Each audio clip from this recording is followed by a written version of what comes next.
This is a world where everyone raises magical beasts. The strong or the top of the world are determined by the battle strength of the magical beast they own.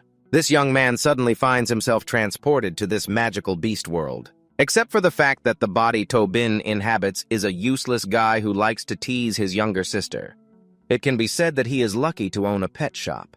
Tobin eagerly leaves the house following directions to his shop, wanting to see what it's like. However, when he arrives, he really doesn't know if he should use the word shop to describe this place because it looks no different from a garbage dump. The outside is shabby and dilapidated, and inside the pets are messing around, creating a very unpleasant smell.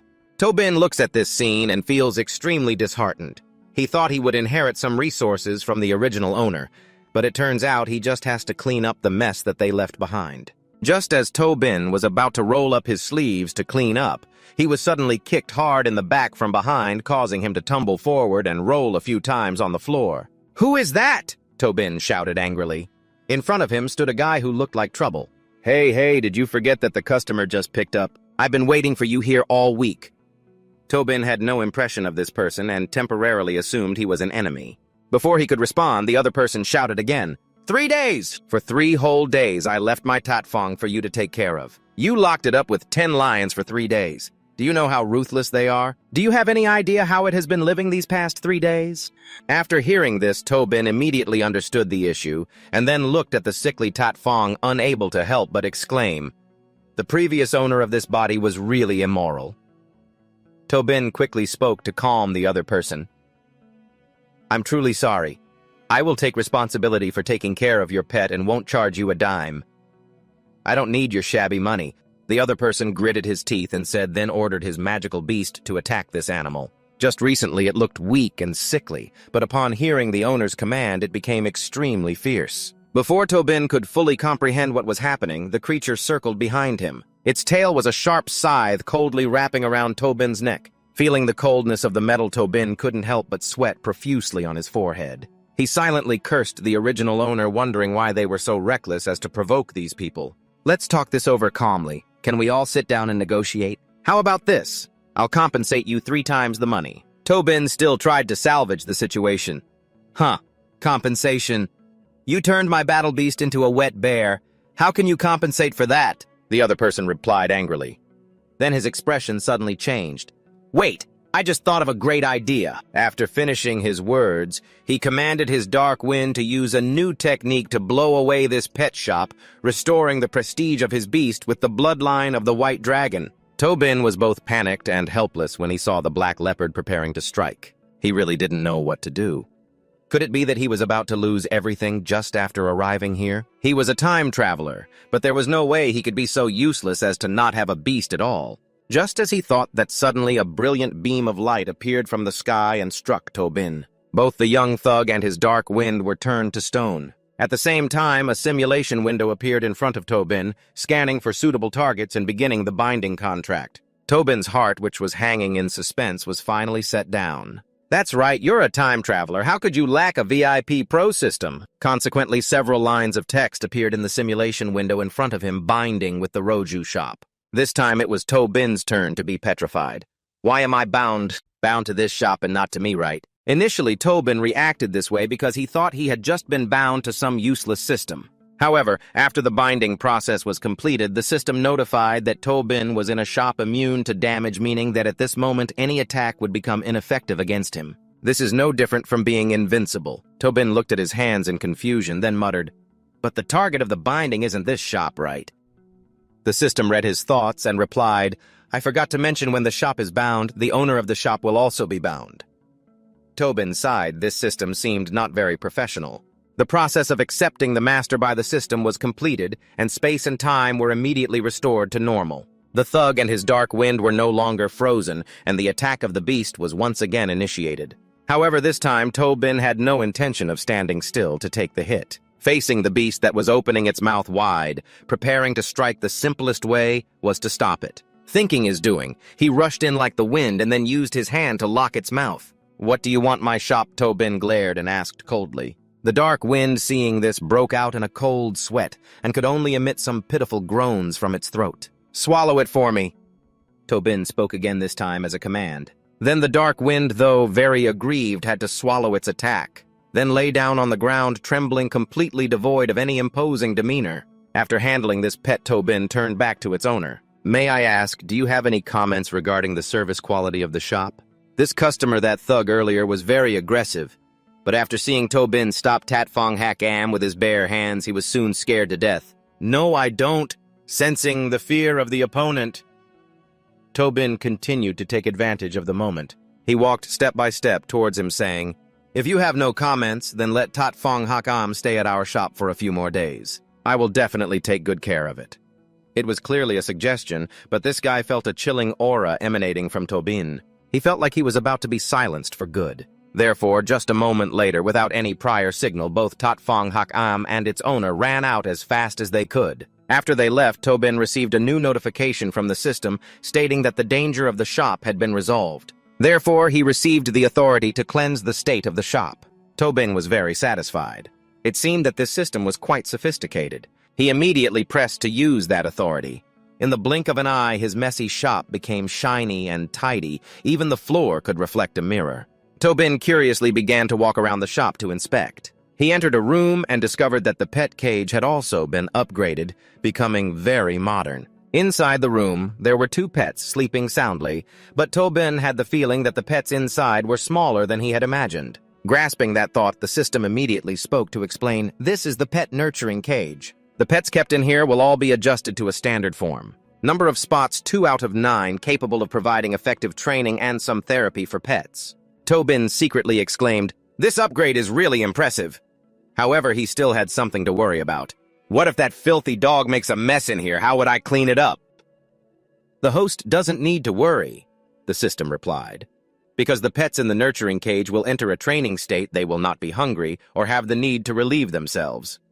Tobin nodded, seeming very satisfied with this renovation. Then he remembered another thing and asked, "These two pets must be entrusted by customers' right system. So to prevent anyone from causing trouble again, what should I do?" The system did not respond, but instead it made a sound. It sent a new mainline task, which was to select a pet and raise it to level 3. Tobin looked at the two options in front of him, then decided to choose the pet named Chot Loi Kwang. After all, he didn't really like dogs. Chot Loi Kwang was a pet with lightning elemental attributes currently at level 1, with the existing skill being Lure. Tobin felt as if he had been slapped hard in the face. What kind of ridiculous skill is Lure? Where is that lightning bolt? Based on the owner's daily training routines, pets will acquire different skills. The system sent a new notification to answer your questions, then sent another notification. Pet selection is complete, entering the Lloyden Von Hai Joy Nurturing Interface. Just after Tobin read this notification, a large hole suddenly appeared beneath him, and both Tobin and the Chot Loi Kwang were sucked into this deep hole. They didn't know how long they had been in freefall, but they finally landed. The place called the Lloyding Van Huyzoi Nurturing Interface appeared before them. The first thing that struck Tobin's eyes was a very large tree, but there wasn't a single leaf on it. This large tree made both him and the Chot Loi Kwang tremble uncontrollably. If this tree is so big, how large must the people here be? At this moment, the system sent another notification explaining that the Lloydin Van Huyzoi is the interface for many giant beast species densely packed with elements, and is a suitable place for nurturing elemental beasts. The probability of encountering beasts smaller than 100 millimeters here is very high. The probability of encountering beasts of 1,000 mi is low, and the probability of encountering beasts of 10,000 or more is very low. After reading this, Tobin seemed quite excited. This newbie village is actually pretty scary. Just entering and the probability of encountering a 100 millimeter beast is already very high. Only the Chot Loi Kwang was so scared at this point that its fur was all puffed up, and it seemed that their luck wasn't very good as suddenly a monstrous beast appeared in the sky. Compared to its size, even Tobin looked as small as an ant, let alone the Chot Loi Kwang in his hand. The beloved beast immediately opened its mouth and unleashed a bolt of lightning aimed straight at Tobin. After that, everything went dark, and he received a notification: the host has died. When Tobin regained consciousness, he couldn't suppress his horror and panted heavily. What the hell was that just now? Did it kill me with one hit? The system's notification appeared again. It announced that Tobin had been eliminated by the King Beast 0.73 seconds ago and is now in the resurrection space waiting to come back to life. Accompanying this notification was a warning that sounded serious, stating that if Tobin could not complete this mission on time, his evaluation score would be lowered. When the evaluation score drops below 60 points, he will die, and leaving the training area early will be considered an incomplete mission. After reading the notification, Tobin immediately turned pale. This damn system didn't mention anything about score penalties when accepting the mission. Besides, how many points do I have now? Tobin asked tremulously. The host's score is too low. You do not have permission to check the score, the system ruthlessly replied. And also, do you see the slider on the notification? Pulling it down will show the rewards and penalties of the mission. Tobin followed the system's instructions.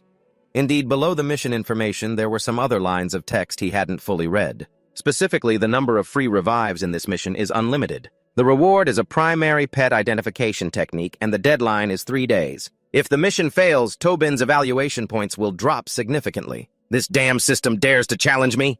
Tobin yelled. How could a royal beast appear in Tanthu village? Encountering a royal beast is a very low probability event. The host can hunt for suitable prey to eliminate it. Furthermore, the host's perception ability is too low. It is recommended to sign a temporary pact with the pet, the system replied. Isn't this just saying that Tobin is unlucky? It's not his fault? Really, Tobin is furious, but arguing with a soulless system is pointless. Moreover, the revival waiting time has ended. You are brought back to the Thunderstorm C interface.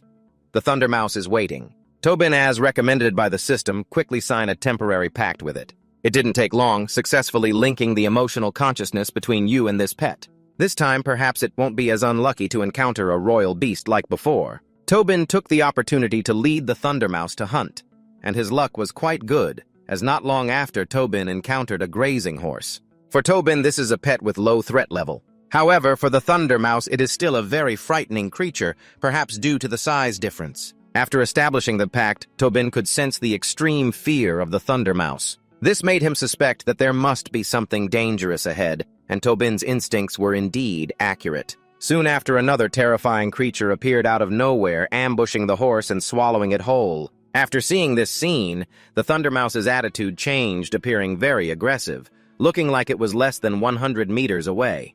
We have a chance now, go take its life, Thunder Mouse, Tobin commanded fiercely. The mouse eagerly charged forward, and he ordered it to bite the opponent with all its strength. The Thunder Mouse was obedient, but who would have guessed that the creature resembling a giant centipede had a very thick and hard shell. The Thunder Mouse charged at it with all its might, resulting in a head injury after the collision, and it died instantly. However, through this process of throwing eggs at stones, it also learned a new skill called conflict. Tobin frowned again. The combat power of the Thunder Mouse really is too weak. Fortunately, he could revive it infinitely, so no matter how much health the opponent's monster had, he could torture it bit by bit. After that, Tobin revived his pet. This time, the Thunder Mouse approached the centipede in a different way. Instead of charging straight in, Tobin guided it to take advantage of its small and agile physique, continuously weaving and dodging the opponent's attacks. After a while of going back and forth, Tobin finally grasped the target's weakness. He ordered Chuotloi Kwang to use the conflict skill he just learned, launching a full-force attack on the opponent's armor between the back and belly. This time, it was truly successful, dealing damage to the opponent. Just right after that, Chuotloi Kwang was bitten by that centipede. Continuing to sell salt for the second time, Tobin persisted and did not give up, continuing to revive his pet. In this way, many times in the rich lightning elemental environment, Chuotloi Kwang had grasped most of the Thunder System's power. Now it could use Thunderbolt to assist the conflict skill, thus upgrading the skill to become Thunderbolt Conflict. Tobin was very excited. Although his pet had been overwhelmed until its mouth was full, he still didn't think its skill would be upgraded so quickly. Now, using this new skill, it should be able to pierce through the protective armor of that beast. Tobin eagerly commanded Chuotloi Kwang to activate Thunderbolt Conflict, and the effect of this skill was not bad, as the overwhelmingly large centipede was finally defeated. Although they successfully took down the target, it seemed that Chuotloi Kwang was also exhausted. It seemed that its stamina was not very good, and it could only use Thunderbolt Conflict one more time. Therefore, for now, Tobin had to let it rest for a while before going to find a new prey. At that moment, the ground suddenly shook violently. Tobin couldn't stand and fell backward. At first, he thought it was an earthquake, but unexpectedly, many beasts suddenly appeared from under the ground. Damn it! They are all allies of that centipede. The newly appeared centipedes aggressively attacked both Tobin and Chuotloi Kwang. Tobin was struck by their tails, leaving him dazed and disoriented. Tobin was thrown into the air and then slammed hard onto the ground, feeling pain as if he had broken 5 or 6 bones. It seems that these adult centipedes are much more terrifying than the larvae from before, even though he and Chuot Loi Kwang have infinite revival abilities continuing a battle. This uneven is really too difficult, especially for Chuot Loi Kwang, as its injuries are not light, and it hadn't had time to recover its stamina. Tobin felt powerless and chose to give up resisting. The number of enemies was just too many. Even if Chuot Loi Kwang resurrected to fight again, it could not hold out for long. He felt he should revive opportunistically. Continuing to level up was the right choice. However, when a centipede charged at Tobin and opened its disgusting mouth wide, Chuot Loi Kwang reacted to protect its master. Its whole body trembled with pain, but it still rushed forward, using the electric shock to slice through the opponent. Tobin was astonished that it could still use this skill in its exhausted state. Furthermore, it unleashed its abilities based on its own will, rather than waiting for him to give orders. Seeing the fighting spirit of the electric mouse, Tobin suddenly didn't want to give up anymore. What if it comes to a dead end? This is a great opportunity to experience it. If Chuot Loi Kwang hasn't given up, then he definitely can't just wait to die. Thinking of this, he picked up a fallen centipede leg from the ground to use as a weapon for self-defense. In the blink of an eye, the centipedes charged again. This was clearly an uneven battle, but both Tobin and Chuot Loi Kwang did not give up. And then no miraculous intervention occurred. In the end, he was still overwhelmed by them.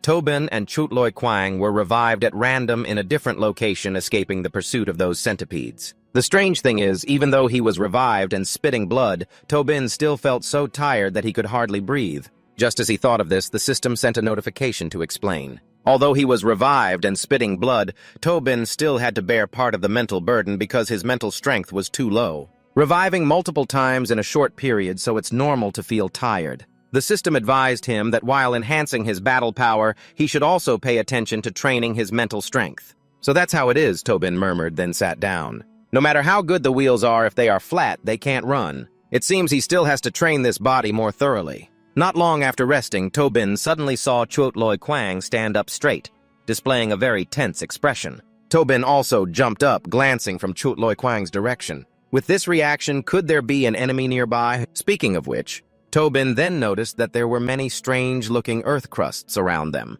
Just as he thought of this, the ground suddenly cracked open. Reflexively, Tobin and Chuot Loi Kwang immediately tumbled backwards. The beast that appeared this time was less than 10 meters in size, but when it opened its mouth, it spat out a very strong acid. Just touching it could cause the body to dissolve instantly. Tobin adjusted his posture and then asked Chuot Loi Kwang to charge with all his strength to show the opponent his growth. They struggled like this for a long time, defeating countless beasts, their corpses piling up. Finally, Tobin completed the mission. He and Chuot Loi Kwang lay on the heap of beast corpses, gasping for breath. What really amazed Tobin was that just now Chuot Loi Kwang had learned one of the legendary lightning techniques, the lightning shadow. The starlight skill is divided into 6 grades based on battle power. The higher the quality, the greater the power of the skill. Among the myriad of skills, there are those from ancient times known as ultimate techniques. It is said that these secret techniques have long been lost. Only extraordinary talented beasts can comprehend them. Unexpectedly, this little Chuot Loi Kwang had that kind of fortune. Loi Din Van Hai owns a high-purity elemental examination. Mouse Loi Kwang, after countless attacks, has activated the potential to learn the ultimate skill. The system sends new notes to explain the questions from Tobin. Oh, so that's it. All right, hurry up and take me back, Tobin weakly said. His whole body now has no strength left at all. The system quickly starts up, closing the nurturing interface again. Tobin is about to be disconnected from Loi Din Van Hai, so the temporary link between him and Mouse Loi Kwang is also removed. Tobin closes his eyes. He really has no strength left at all? At the same time, in the real world, the final selection round of the Star Pet team is taking place. This is a competition held once a year at the Phoenix Mountain Academy in Long River City. The students participating in this competition all carry the hope of becoming a Grand Master of Star Pets and joining the earliest pioneering team. Like every year, this year also has several names that are highly anticipated, such as Diep Hao Jiang Tuyet Han and Trong Hiu. That day in the crowd, there was a red-haired girl who was constantly sighing. This girl is named Tuyen Din, a third-year Star Pet Master of Phoenix Mountain Academy. Like many others, Tuyen Din also hopes to achieve high results. However, for some reason in the previous 2 rounds, she repeatedly faced seeds capable of winning the championship. The previous round was Zhang Tuet-han, and the next round was Diep Hao. Because of that, Tu Yendin lost 2 consecutive matches. However, it doesn't stop there.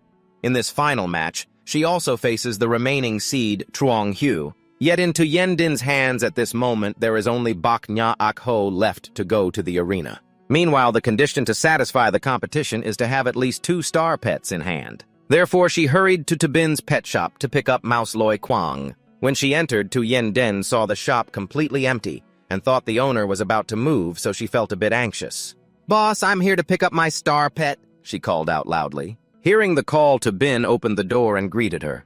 "I sent the Mouse Loi Kwang to your place. Is it healthy now? I want to take it back a little earlier." "It's very healthy as it can be," Tabin replied curtly, then turned and walked to the checkout. Tu Yending was a bit confused by Tabin's reaction. He went straight into the inner room, picked up the sleeping Mouse Loi Kwang, and looked at it with a reluctant gaze. "It's time to wake up. It's time for you to go home. After you get home with your owner, remember not to forget me." It turns out that Tabin's reaction was because he couldn't bear to part with the mouse, which had shared hardships with him in the nurturing interface over the past few days. But in the end, he still had to return it to Tu Yendin. After the girl made the payment, the system automatically converted it into energy, and at the same time, Tobin also received a new mission called Chaotic Reproductive Spirit. The mission's content requires Tobin to create a pet that belongs to him. The deadline to complete this mission is 7 days, with the reward being a random skill book for pet trainers, and the penalty for failing the mission is a deduction of evaluation points. When the score does not meet the set target, Tobin will be logged out of the living server. The system also suggested that he could buy a awakening solution in the store to become a pet trainer. Tobin's heart skipped a beat at the thought of becoming a pet trainer.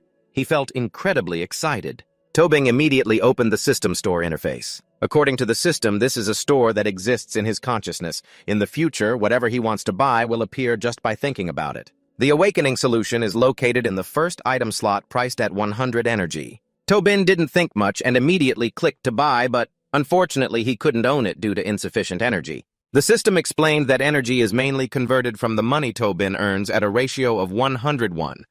And the energy he earned today is only 1 point, because the bill that To Yendin paid earlier was only worth 108. After reading the notification about the balance change, Tobin was really furious. Damn. I raised a spirit pet that mastered 10 major secret techniques, and it's only worth 108. After that, the match between Trung Hu and To Yendin proceeded as usual, and the result was still within the viewer's expectations when Trung Hu's Ma Long Queen could defeat To Yendin's Thung Bak Nya Ak Ho with just 1 move. Amid the cheers of the surrounding audience, Trung Hu wore an extremely smug expression, very much like someone hailed as an elite in China. "Do you want to fight again?"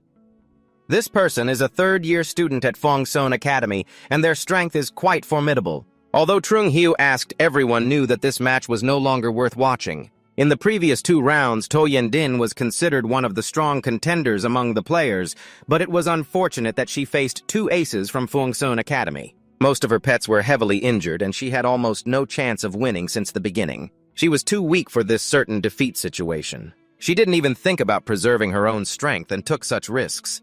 It really showed a lack of foresight. One person commented that she was an outsider who was always clear-headed. The outcome of this match relates to whether she qualifies to join the Kai Huang battle team or not. Of course, even if there were no chances of winning left, she still had to take a risk as a fan. Someone else chimed in that in the arena, the battle was still not truly over, even though To Yendin's pets had already been knocked flat on the ground. The audience is all waiting for her to make the final decision to accept defeat or fight to the end. But now is not the time to dig deep for answers to that problem because on the other side, Zhang Xiao's Hellhound is attacking again. This time, it's the Fiery Dragon's Flame. Even though he hasn't used all his strength, it's enough to completely defeat the Bak Nya Evil Tiger, which hasn't had time to recover. Seeing the Fiery Dragon's Flame charging fiercely, I Yendin tightly shut my eyes and shouted loudly, "I concede!" Boom! With that sound, the entire audience was shaken by the attack from Zhang Xiao just now. The referee intervened to stop the Fiery Dragon's Flame and declared that I Yendin had surrendered. I don't understand why even after winning there is an unwilling look on Zhang Xiao's face. Just a little bit more, he thought to himself. Consider yourself lucky. Wait until the next match. I Yendin am very troubled. Now I only have the Thunder Mouse left that can go to the arena. However, that mouse is very tiny, and after coming back from the pet store, it has only eaten junk food. This makes me suspect that during its care, Tobin has spoiled it. With this state of the Thunder Mouse, I really don't want to let it go to the arena. Even the Bak Nya evil tiger has been defeated. How can I let that tiny mouse go into battle? Ladies and gentlemen, according to the rules of the competition, I Yendin only have the Thunder Mouse left that can fight. The MC's voice rang out again. I Yendin bite my lip. Do I really have to let this mouse go to the arena? Even though I have mastered the secret skill of a pet trainer called Level 3 Strengthening, it can only temporarily raise the combat power of the Thunder Mouse from Level 1 to Level 3. Meanwhile, Zhang Xiao's Hellhound has long reached Level 3. Everyone thinks this will definitely be a one-sided brutal match. Ha ha, To Yending, don't be afraid. Just give it a try, you never know. The Thunder Mouse can eat mice. The audience started shouting, but it was all Trum teasing To Yendin. Even being provoked like that, she still managed to keep a bit of her last rationality. To Yending wanted to protect the Thunder Mouse, not letting it risk its life unnecessarily. So she struggled to raise her hand, but just as she was about to say, I concede, the Thunder Mouse suddenly fluffed up its fur and charged forward. In this situation, everyone assumed that To Yendin accepted the challenge and the match quickly began. Just now, To Yendin did not issue any commands to her pet. It was just the Thunder Mouse with its own will refusing to allow its owner to be humiliated like that. She was confused while Zhang Xiao on the opposite side seemed very pleased. He still wanted to trample on someone weaker like To Yendin to satisfy his own vanity. Zhang Xiao immediately ordered the Hellhound to attack and burn the Thunder Mouse. However, on the opposite side, that little mouse was also entering a fierce defense state. Lightning Mouse. Loi Kuang quickly used lightning speed to dodge the attack. To Yending suddenly shouted loudly, interrupting Loi Kuang's self-move technique. That's because she doesn't know that Tobin has trained it to awaken all 10 ultimate skills. Therefore, this time, To Yendin inadvertently harmed her own pet. The counterattack was interrupted, and Loi Kuang used its lightning speed a beat too late, ultimately being knocked on its back to the ground by Ma Long Kuyen's attack. Everyone thought the match would end here, but Trung Hiu didn't want it to end so quickly. He ordered his Ma Long Kuyen to slowly tear apart the opponent. At that command, Trung Hiu's pet rushed in to prepare for a close-range attack. In that situation, To Yendin hurriedly used her level 3 power enhancement skill to temporarily boost Loi Kuang, then she instructed it to use lightning speed to evade the attack. And this time, that mouse really did dodge. Next, Loi Kuang found a nice landing spot, and seizing the opportunity, To Yending signaled it to counterattack. The red-haired girl in the stands who had just criticized To Yendin immediately sat up straight, her eyes fixed on the little mouse. Because if she wasn't mistaken, the attack it was launching was a level 7 thunder skill. This move even pierced through the protective barrier set up by the referee, and Trung Hiu's Ma Long Queen certainly couldn't avoid it. The powerful figures in the stands could not hide their excitement upon witnessing this scene. A level 1 Loi Kuang mouse that can use a level 7 thunder skill, this truly is impressive. When the shock of this skill passed, Ma Long Queen lay flat on the ground. Trung Hiu fell backward with a pale face, muttering, "Impossible!" The entire scene fell silent until the MC exclaimed loudly, Loi Kuang's Thunder Strike of To Yendin has mastered a level 7 skill. This is truly unbelievable. Let's congratulate the winner of this match, To Yendin. The stands were silent for a few seconds, then erupted. The fact that Loi Kuang could comprehend a level 7 skill was indeed earth-shattering. Even To Yendin didn't understand what had just happened, and why Loi Kuang could be so strong when just a few days ago it was still just a pet.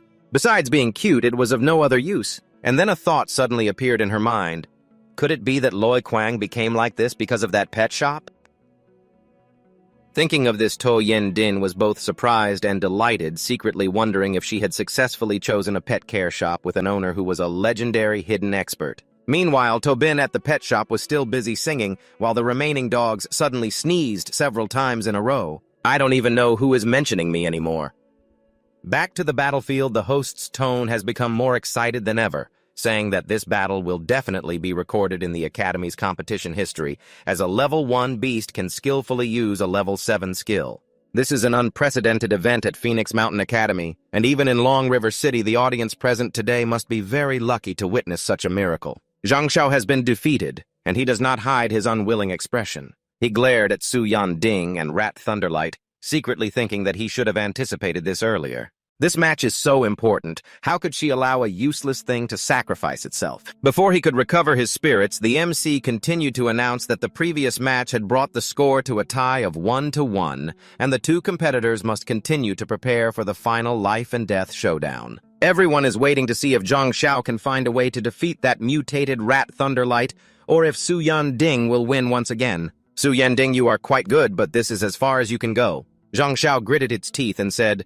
Then he put the demon dragon dog back into his beast space and summoned a creature far more formidable than the rock sloth. As soon as she saw this, cold sweat broke out on Su Yanding's forehead. Not good, that's a ground-type beast that Zhang Xiao has never used before. It must be his trump card. Damn, that's Zhang Xiao's level 4 ground-type beast. The MC couldn't help but exclaim with a 3-level difference, and their attributes being completely different. This match, it seems Rat Thunderlight is in serious trouble. Rat Thunderlight has been held in Su Yanding's hands, but after seeing the rock sloth, it rushed out ready to fight, showing no signs of fear. This made the viewers very entertained by Zhang Xiao's expression. It can be guessed that it is preparing to use its strongest power, yet that little Rat Thunderlight is not scared at all. Interesting, but I feel there's nothing left to speculate about in this match. The muscular guy started commenting again. As long as it wasn't restrained by the opposing attribute's bloodline, it would surely win.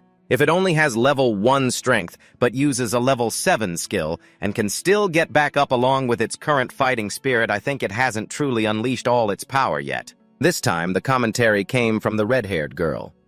The match had just begun, and Zhang Xiao hurriedly used all skills to enhance his spirit beast, both boosting its strength and its combat awareness. The rock sloth has become much stronger now, at least reaching level 5 strength. Su Yanding was pushed back by the powerful pressure of the rock sloth. After a few seconds of being stunned, she remembered that she also had to use skills to level up Rat Thunderlight. However, that mouse was now anxiously rushing forward. The distance between them and its master was too far, so To Yanding had no way to use the enhancement skill. Watching Chuot Loi Quang rushing closer to Nam Te Tu, To Yanding's heart felt like it was suspended in the air. Everyone believed she had made a serious mistake by not enhancing her pet, allowing it to fight head-on with Nam Te Thu. Damn mouse, let my Nam Te Thu crush you! Zhang Xiu gritted his teeth and said. Under its control, Nam Te Thu lifted its right foot high and then stomped down hard. Everyone thought that with just this move, Chuot Loi Quang would turn into a thin slice of meat squished between 2 pieces of bread. However, the unbelievable happened again when Chuot Loi Quang transformed into 2 bolts of lightning, dodging to the sides to avoid the stomp from Nam Te Thu. Lightning shadow vanishing. The people in the audience stared in astonishment. How could this be? They were so astonished because lightning shadow vanishing was still a level 7 skill.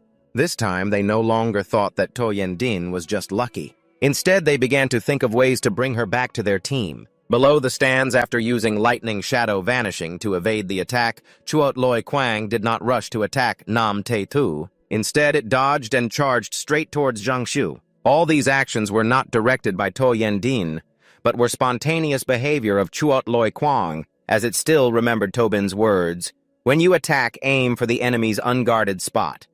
Once on the battlefield, you must observe the weak first, then prioritize eliminating them, reducing the opponent's strength." Zhang Xiu did not anticipate this move. Seeing Chuot Loi Quang charging aggressively, he finally activated the level 3 spirit shield to create a barrier right in front of him.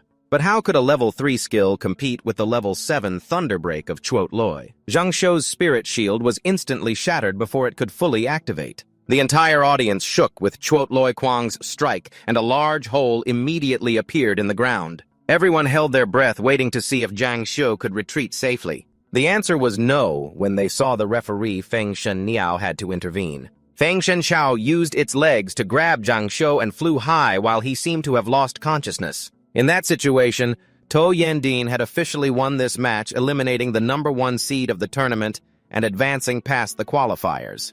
The stands, which had previously leaned towards Zhang Xiu, now shouted in unison for To Yanding. This overwhelming cheer made her feel a bit uncomfortable. Even though she had won, To Yanding still felt like she was dreaming, as her Chuot Loi Quang had learned 2 level 7 skills. After it used lightning shadow vanishing, she was even more certain that this surprising effect was due to that pet shop.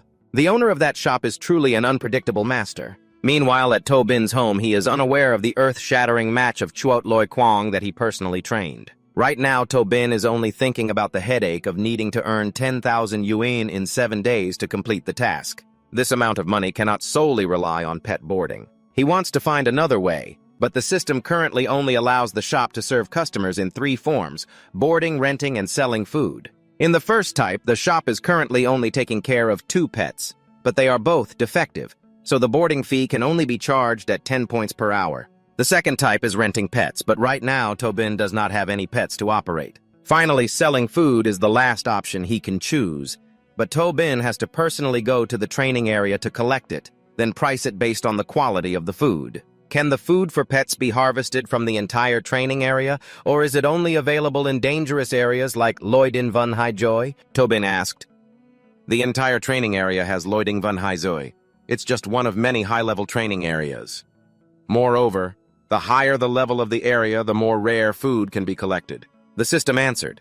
And then Tobin discovered another heartbreaking thing. This training task was released 3 days ago, and for 3 days he was only busy training with Chuot Loi Kwang, missing the opportunity to collect food in the high-level training area. Continuing like this won't do.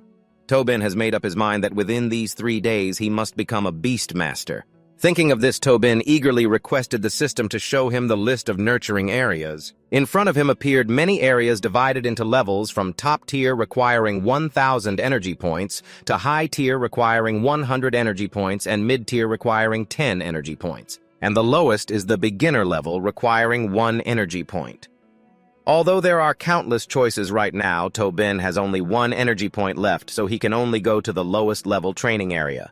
Tobin couldn't help but regret the last time he took Chuot Loi Kwang to level up. If he had just picked a herb, he wouldn't be in such a miserable situation now. As a qualified host, he must have the self-awareness to collect everything related to pets. The system coldly criticized him, and then it quickly outlined the area most suitable for Tobin, named Vok Nguai Tin Vun Area 1002. Although Tobin was criticized by the system, he did not feel sad. On the contrary, he suddenly became enlightened and swore that from now on he must not miss any opportunity to level up his pets. He was quickly connected to Vukngwai Tinvun Area 102. After landing here, the system gave Tobin a newbie space. Inside, there are 3 uses of the Eternal Flower Herb Appraisal Technique temporarily. It can be taken out at will just by the concept.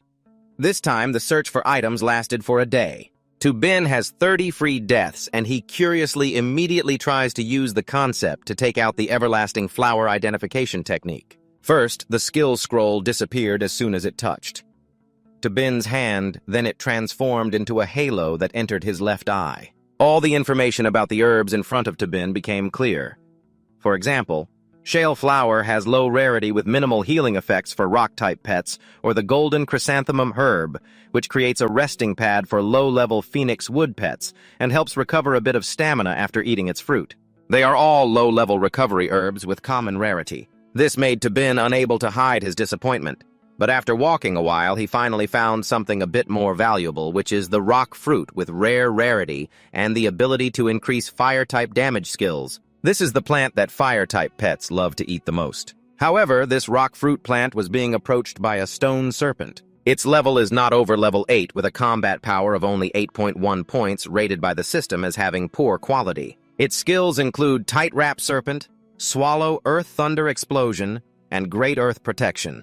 Tobin has no pet to fight, but without thinking much, he directly charged in. Sure enough, valuable herbs live in the most dangerous places. However, the system's storage space also has its limits, so only the most expensive items should be harvested. Tobin slipped past the stone serpent and grabbed the rock fruit that was about to go into its mouth. Upon arrival, he quickly stored the rock fruit in the storage space, but then the beast bit him, directly consuming 1 resurrection. No matter how many times he dies, resurrecting that many times is worth it to obtain these precious plants. Tobin went all over the map fighting barehanded a total of 30 times. After using up all 30 resurrection attempts, the challenge time ended and the system transported him out of the nurturing area. Tobin returned to his reality, panting heavily. Resurrecting 30 times in 1 day is indeed a bit excessive, but looking at the pile of herbs he gathered in the outer nebula area 1.02, he felt that this exchange was truly worthwhile. Next, he just needs to sell them. Tobin's first customer is a relatively wealthy family. This old man's pet has not eaten or drunk for a week, making him extremely worried. His grandchildren, to share the burden with him, have also gone to find the most expensive pet food on the market, so that the bird can regain its appetite. This grandson is also a member of the Black Wolf battle team named Pham Ngok Kin. The old man's pet, upon smelling the food he brought, immediately knocked over the pile of food in front of it, then rushed over. However, when they just fed it the first bite, this pet was in pain and vomited black blood. Their family is worried again, brother. Even Yu Min Thin Tuk Chung Little Fire refuses to eat it anymore. What should we do now? Sister Pham Ngok King is anxious, quickly contacting the most prestigious hospital in the city. Little Fire's illness is due to the heart-devouring parasite. We can't delay any longer. If we're late, it will be too late. Their grandfather seems even more anxious, holding that bird in his arms while continuously urging his grandchildren to quickly call the doctor. Just then his wife came in looking very cheerful. "Old Pham, our little Fire has been saved." In her hand is a pill that looks like some kind of elixir. However, just as she mentioned this, she was interrupted by her granddaughter. "Grandma, Little Fire is sick. We need to go to the city for a checkup now." "Huh? What illness?" Grandma Pham asked in confusion.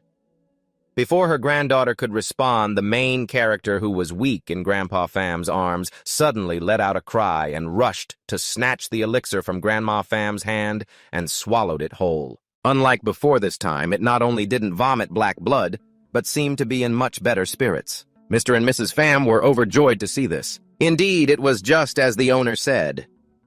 Grandma muttered to repeat what Tobin had said earlier. "The Shikchu bird has the attributes of pure intelligence and tenacity. If it eats food with overly complex attributes, it will have a poor appetite and severely, it will vomit blood. As long as you feed it Namchu fruit, it will improve on time. If it still doesn't get better, come back to me." Hearing this, the granddaughter looked suspiciously at the box containing the Yu Min Thin Tuk Chung in her hand, then asked her brother, "Brother, do you think we accidentally fed Little Fire the wrong food?" "Don't believe what that owner said," Pham Ngok Kin exclaimed. "Food has different attributes. I've never heard of such a thing." Saying that, he turned back to his grandmother to ask how much she bought this Nam Chu fruit for. 130 yuan per piece," Grandma Pham replied. "What, 130 yuan each?" "This box has a total of 12 pieces. That's more than 1,500 yuan. This isn't the city.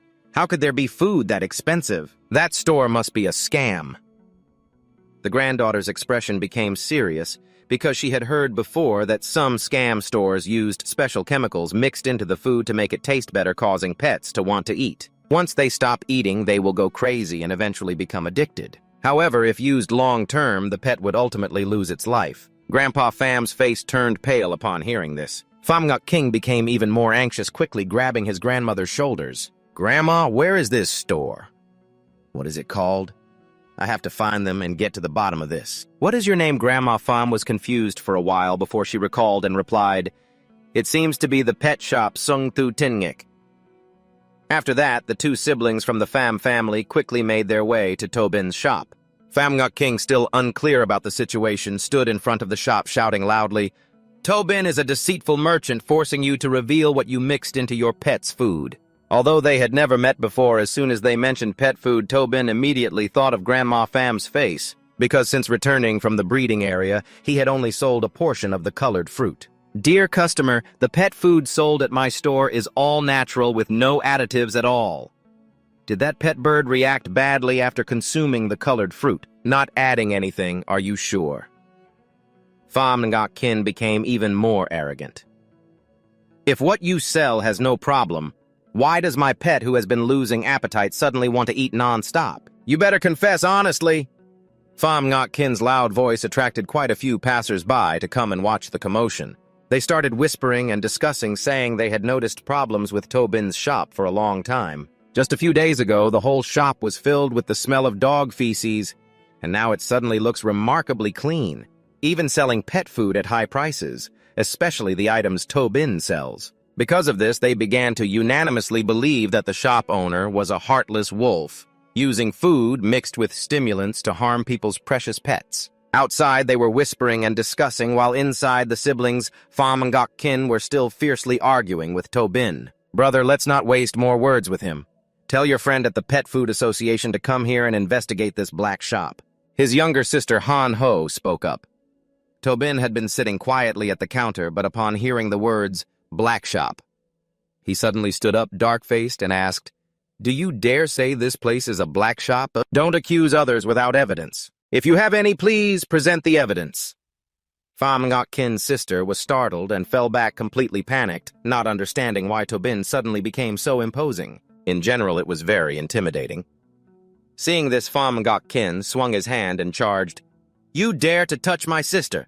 Are you tired of living?" With a completely dominating physique, this man aggressively grabbed Tobin by the neck while Tobin didn't even bother to fight back. Suddenly, a great force impacted Pham Ngoc Kin's hand, causing each of his fingers to feel as if they were being broken and twisted in immense pain. For Tobin, the current situation reaching a climax prompted the system to issue a new temporary mission. His pet shop was being unjustly slandered, and Tobin's mission was to prove the shop's innocence, showing that the pet food he sold had no problems to maintain his honor.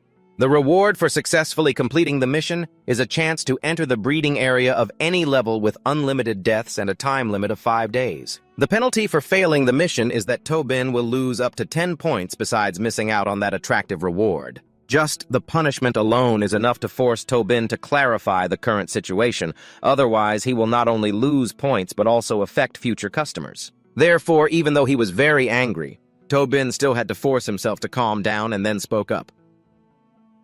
"Everyone, please stop making noise, I assure you. The pet food in the store is absolutely safe. If everyone is suspicious of the store like this, then I can only show my talent." From the crowd, some sneering laughter erupted, and asking to show talent. Finally, the tale is showing you black-hearted scum. That's right, take the time to close the store and correct yourself. They began to raise their voices, demanding Tobin to close the store, making him have a headache. In the end, Tobin could no longer stand it and shouted for silence. It seems the pressure he created was too great. The crowd actually fell silent, no one dared to say anything. Then Tobin took down a jar filled with lam nguyen from the shelf and asked if anyone had a low-level water-type pet. Coincidentally, Pham Ngoc Kin's younger sister owned a pet that fit this requirement. Under Tobin's urging, she also hesitantly summoned it. It was a level 1 water-squirting pet with extremely low combat power, poor quality, and skills limited to shooting water jets and cleansing bubbles. Tobin approached with a lam nguyen, and Pham Ngoc Kin thought he wanted to poison her pet, so he anxiously blocked his path. But Tobin didn't even bother to pay attention to him. He squatted down to be at eye level with the water-squirting pet. "This is a lam nguyen from my store. Whether it's low-quality food or not can be known by letting it eat." Saying that, Tobin extended his hand to the water-squirting pet, which immediately snatched the lam nguyen from his hand. The crowd gathered around buzzed again. "What is a lam nguyen? Has anyone ever heard of it?" "No, but it looks like a lamb bee from the Extraordinary Pet Store. It's just that thing is only for treating constipation in pets." Ha ha ha! Not long after eating the lam nguyen, the water-squirting pet showed unusual behavior. The Pham Ngoc King brothers were panicking, thinking something was wrong with it. However, when the dazzling green light emitted from that pet, they immediately changed their minds. That weak little creature actually leveled up to level 2. Its combat power also increased from level 1 to level 2. Tobin breathed a sigh of relief. Earlier he had used an appraisal technique to see that this lam nguyen had the ability to help low-level water-type pets level up. Now that he witnessed it with his own eyes, it seems this news is not false. But after the water-squirting pet leveled up, its combat power only increased by 1 level of quality. It is indeed concerning. When a pet's level is raised, it will add a little combat power. The less supplemental increase in combat power, the more the quality assessment will differ.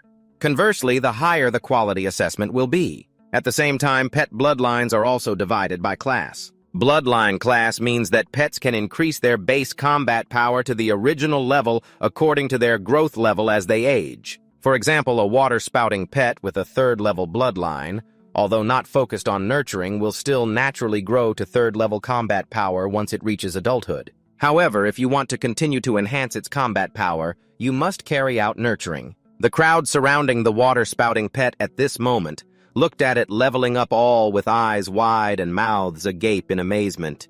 It really leveled up. Is leveling up this simple? Now, Pham Ngoc Kin was also stunned by this scene, with numerous thoughts racing through his mind. Based on the appearance of the water-spouting pet, he was fairly certain it had successfully leveled up. However, according to Pham Ngoc Kin's understanding, treasures that can help pets level up only appeared in the wilderness warehouse of the Federation. If Tobin truly possessed such items, then his background would be quite intimidating. Did it really level up? His younger sister squatted down to hug her spirit pet and then continued to question Bin with a tone full of skepticism.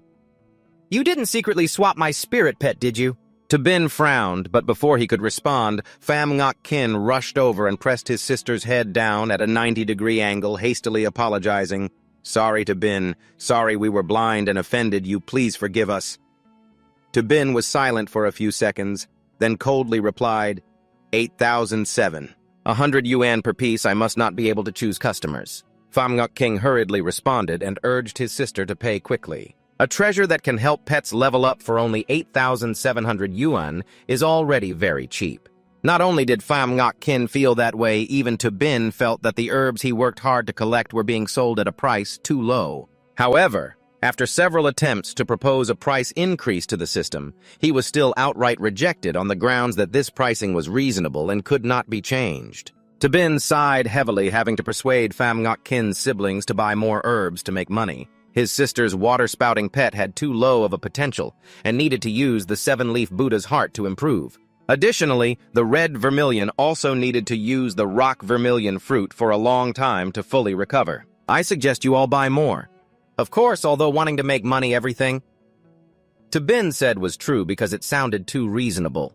Pham Ngoc King continued to nod vigorously, then urged his sister to make the payment. Those behind them saw this and also wanted to buy in a FOMO manner. After all, if it could really help their pets level up, then this price wasn't expensive at all. So that day, the shop that had been criticized by Bin suddenly sold out like hotcakes. After a busy day, he earned 31,560, and the system automatically converted this amount into 315 energy points. Additionally, because he completed the temporary mission to clear the shop's name, Bin also received a reward of 1 opportunity to enter the nurturing area at any level within 5 days. However, you shouldn't rush into this because right now Bin has enough money to buy the awakening solution. He quickly opened the store, spent 100 energy points to exchange for that tiny vial of medicine, and then drank it all in one go. This vial of medicine was no different from plain water yet. After drinking it all, Bin had to experience an indescribable sensation. His whole body felt like it was about to explode, but the feeling was quite EOS, and now he had officially become a beast tamer. Just then, a fly flew by, and astonishingly, Bin was able to catch it with his bare hands accurately. It seems this is the incredible reaction ability of a beast tamer, different from an ordinary person. The system detected that Bin still had 215 energy points left and suggested he upgrade to a level 1 Chaos Nutritional Pool. The level 1 Chaos Nutritional Pool required 10 energy points per use, with a relatively low failure rate for nurturing. This process also had a small probability of producing low-tier blood pets and a very small chance of producing medium-tier bloodline pets. Meanwhile, upgrading the Chaos Nutritional Pool to level 2 required 100 energy points, and it also had a failure rate for nurturing, though still relatively low. In addition, there was a chance of producing low-tier blood pets, a small chance of producing medium-tier bloodline pets, and an extremely small chance of producing high-tier bloodline pets. Bin knew he had to choose wisely after reading this. Why should he choose to nurture at level 1 just to save 90 points when his best chance would be to get a medium-tier pet? So Bin decided to spend 100 points to have the system create a level 2 Chaos Nutritional Pool for him. Success or failure was at this moment. Bin took a deep breath, then pressed the nutrition button in front of him, secretly hoping that he could create a high-tier bloodline pet on his first try. With a bang, a beam of light shot straight down from the sky. The Chaos Nutritional Pool was engulfed in a cloud of dust, and his senses temporarily dulled, further igniting Bin's curiosity. Would he succeed? What kind of pet would he summon? Bin held his breath in anticipation. But what awaited him was a little skeleton, which was just a low-quality demon-type pet, and moreover the lowest tier among demon types. Perhaps only a useless person would have to carry it around. Bin was so angry he couldn't speak. Did he spend 100 energy points to get this? His luck really was too small. The task of nurturing and summoning his first pet had been completed. Bin received a reward of a random beast tamer skill book. He opened it and found it was the basic skill Killing Intent, which consumed a certain amount of mental power to evoke the killing intent of the pet entering a berserk state. This allowed the pet, even when heavily injured, to maintain a more intense attack than in a normal state. Bin fell into deep thought. During the training process, there are many powerful masters, so it's only feared that having many basic attribute skills would still be hard to escape from being defeated by someone with a single lethal move. This killing intent skill is quite suitable for the small defeating the large combat style, so it seems not too bad. For now, he won't criticize that little skeleton anymore. Then the system checked and found that Tobin had met the requirements to trigger the next main storyline mission. The content of this mission is to nurture his pet beast to a mid-level high-grade aptitude with a duration of 7 days. The reward for the mission is chaotic star power, and the penalty for failure is a deduction of 10 accumulated points. Mid-level high-grade aptitude. Tobin was dumbfounded, unable to believe his eyes. This system really knows how to tease people too much. That Thunder Rat has such a charming attribute, yet has only reached low-level mid-grade aptitude, while this little skeleton's aptitude is so poor that it doesn't even compare to low-grade. The difficulty of this mission is too high, isn't it, just asking him to turn a pile of trash into a pile of gold? Contrarily to its master, the little skeleton seemed very cheerful. Tobin finally realized one good point about it, which is that it's quite entertaining. Just then Tobin heard someone calling him, and moreover the voice sounded quite familiar. "Boss, are you here?" It was to Yen Din. This time, returning to the shop, she also brought along the Thunder Rat together with another girl. Tobin opened the door and stepped outside, and upon seeing To Yen Din, he immediately displayed a clearly disappointed expression. "Why is it you again? Is there something you need to do? My name is To Yen Din, not 108. To Yen Din suddenly approached. Tobin then began to interrogate him, but the focus was on this boss. The behavior of the Thunder Rat yesterday was completely different from before. Did you do something to it? Just that made Tobin break out in a cold sweat. He also thought that the pet beast he was taking care of had some problem, and a customer came here to complain. So he firmly shook his head and said he hadn't done anything other than taking it for a walk to exercise a bit. Of course, he didn't mention taking it for a walk in the breeding area. "Are you telling the truth?" the Thunder Rat said then. Tobin turned towards that rat. Even though he spoke very softly, it startled it so much that it appeared very panicked. To Yen Ding observed Tobin's attitude and her pet beasts without missing a second. He said he had taken the Thunder Rat to exercise a bit, which is also to admit he had nurtured it before. Moreover, that rat wasn't afraid of the level 4 demon dragon dog on the arena yesterday, yet now it was trembling in front of Tobin. This made her even more suspicious of Tobin's abilities. This Din sees this boss as nothing special, and the shop is both small and lacking in vitality. "Are you sure we didn't go the wrong way?" At this moment, the girl next to To Yen Din suddenly whispered in her ear. To Yen Ding hurriedly made a silent gesture, then replied even more softly. "Right now, I can't explain, but in short, this boss might very well be a level 7 expert. Don't provoke him, otherwise our little lives will be hard to keep." "How can you tell that?" The girl found it confusing, but listened to her friend and stayed quiet. Meanwhile, Tobin, who had just been identified by To Yen Din as a battle pet master of at least level 7, had actually just become a level 1 battle pet master a few minutes ago. After playing with the lightning mouse for a while, he still didn't see the system issuing any quests, so it seemed this time it didn't relate much to the pet. Seeing those two girls whispering to each other, he became impatient and had to speak up first. "What's up? Are you here to complain that my fees are too high?"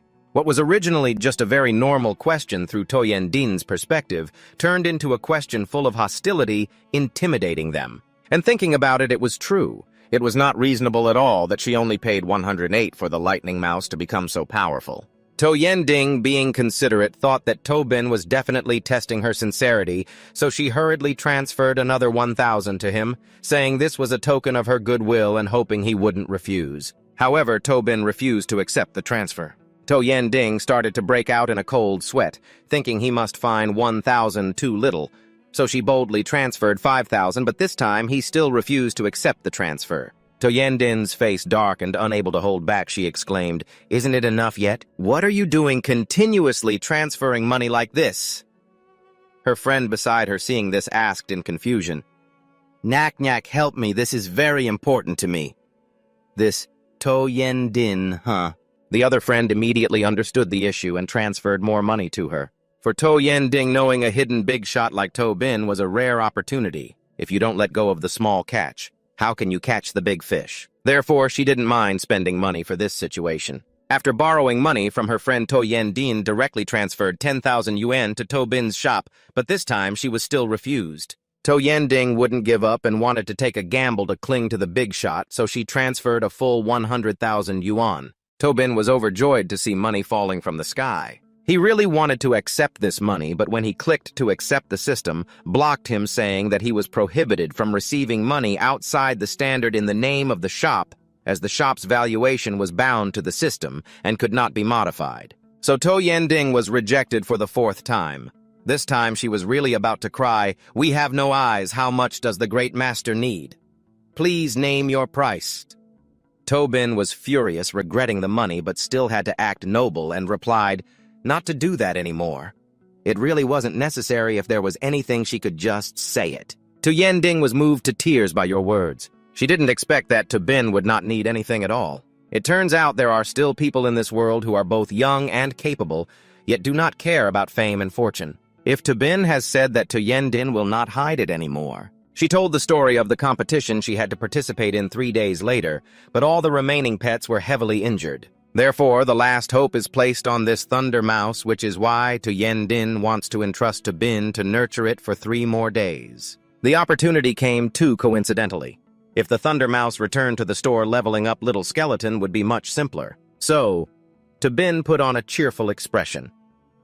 Just then, the system also sent a new notification detecting that customers needed to nurture pets and opened an early basic pet nurturing service. The host can refer to the service price list below to accept specific orders. The cost to nurture a pet from level 1 to level 3 is 10,000 yuan. From level 4 to level 6 costs 100,000 yuan. From level 7 to level 9 costs 1 million yuan. And the highest royal beasts, the nurturing cost reaches 10 million yuan. To Bin was wide-eyed, not expecting that nurturing pets could earn so much money. However, for now, he can only accept orders with a rank of level 3 or below. Then let's start with this Thunder Mouse first. To Bin then informed To Yen-din that the nurturing fee for pets at his store for 3 days is 10,000 yuan. This amount, while not cheap, is still worth it if he can nurture the Thunder Mouse, like in the last competition. Furthermore, with To Bin's nurturing skills, it's even more reasonable. To Yen-ding didn't think much longer and immediately agreed to make the transaction valid quickly.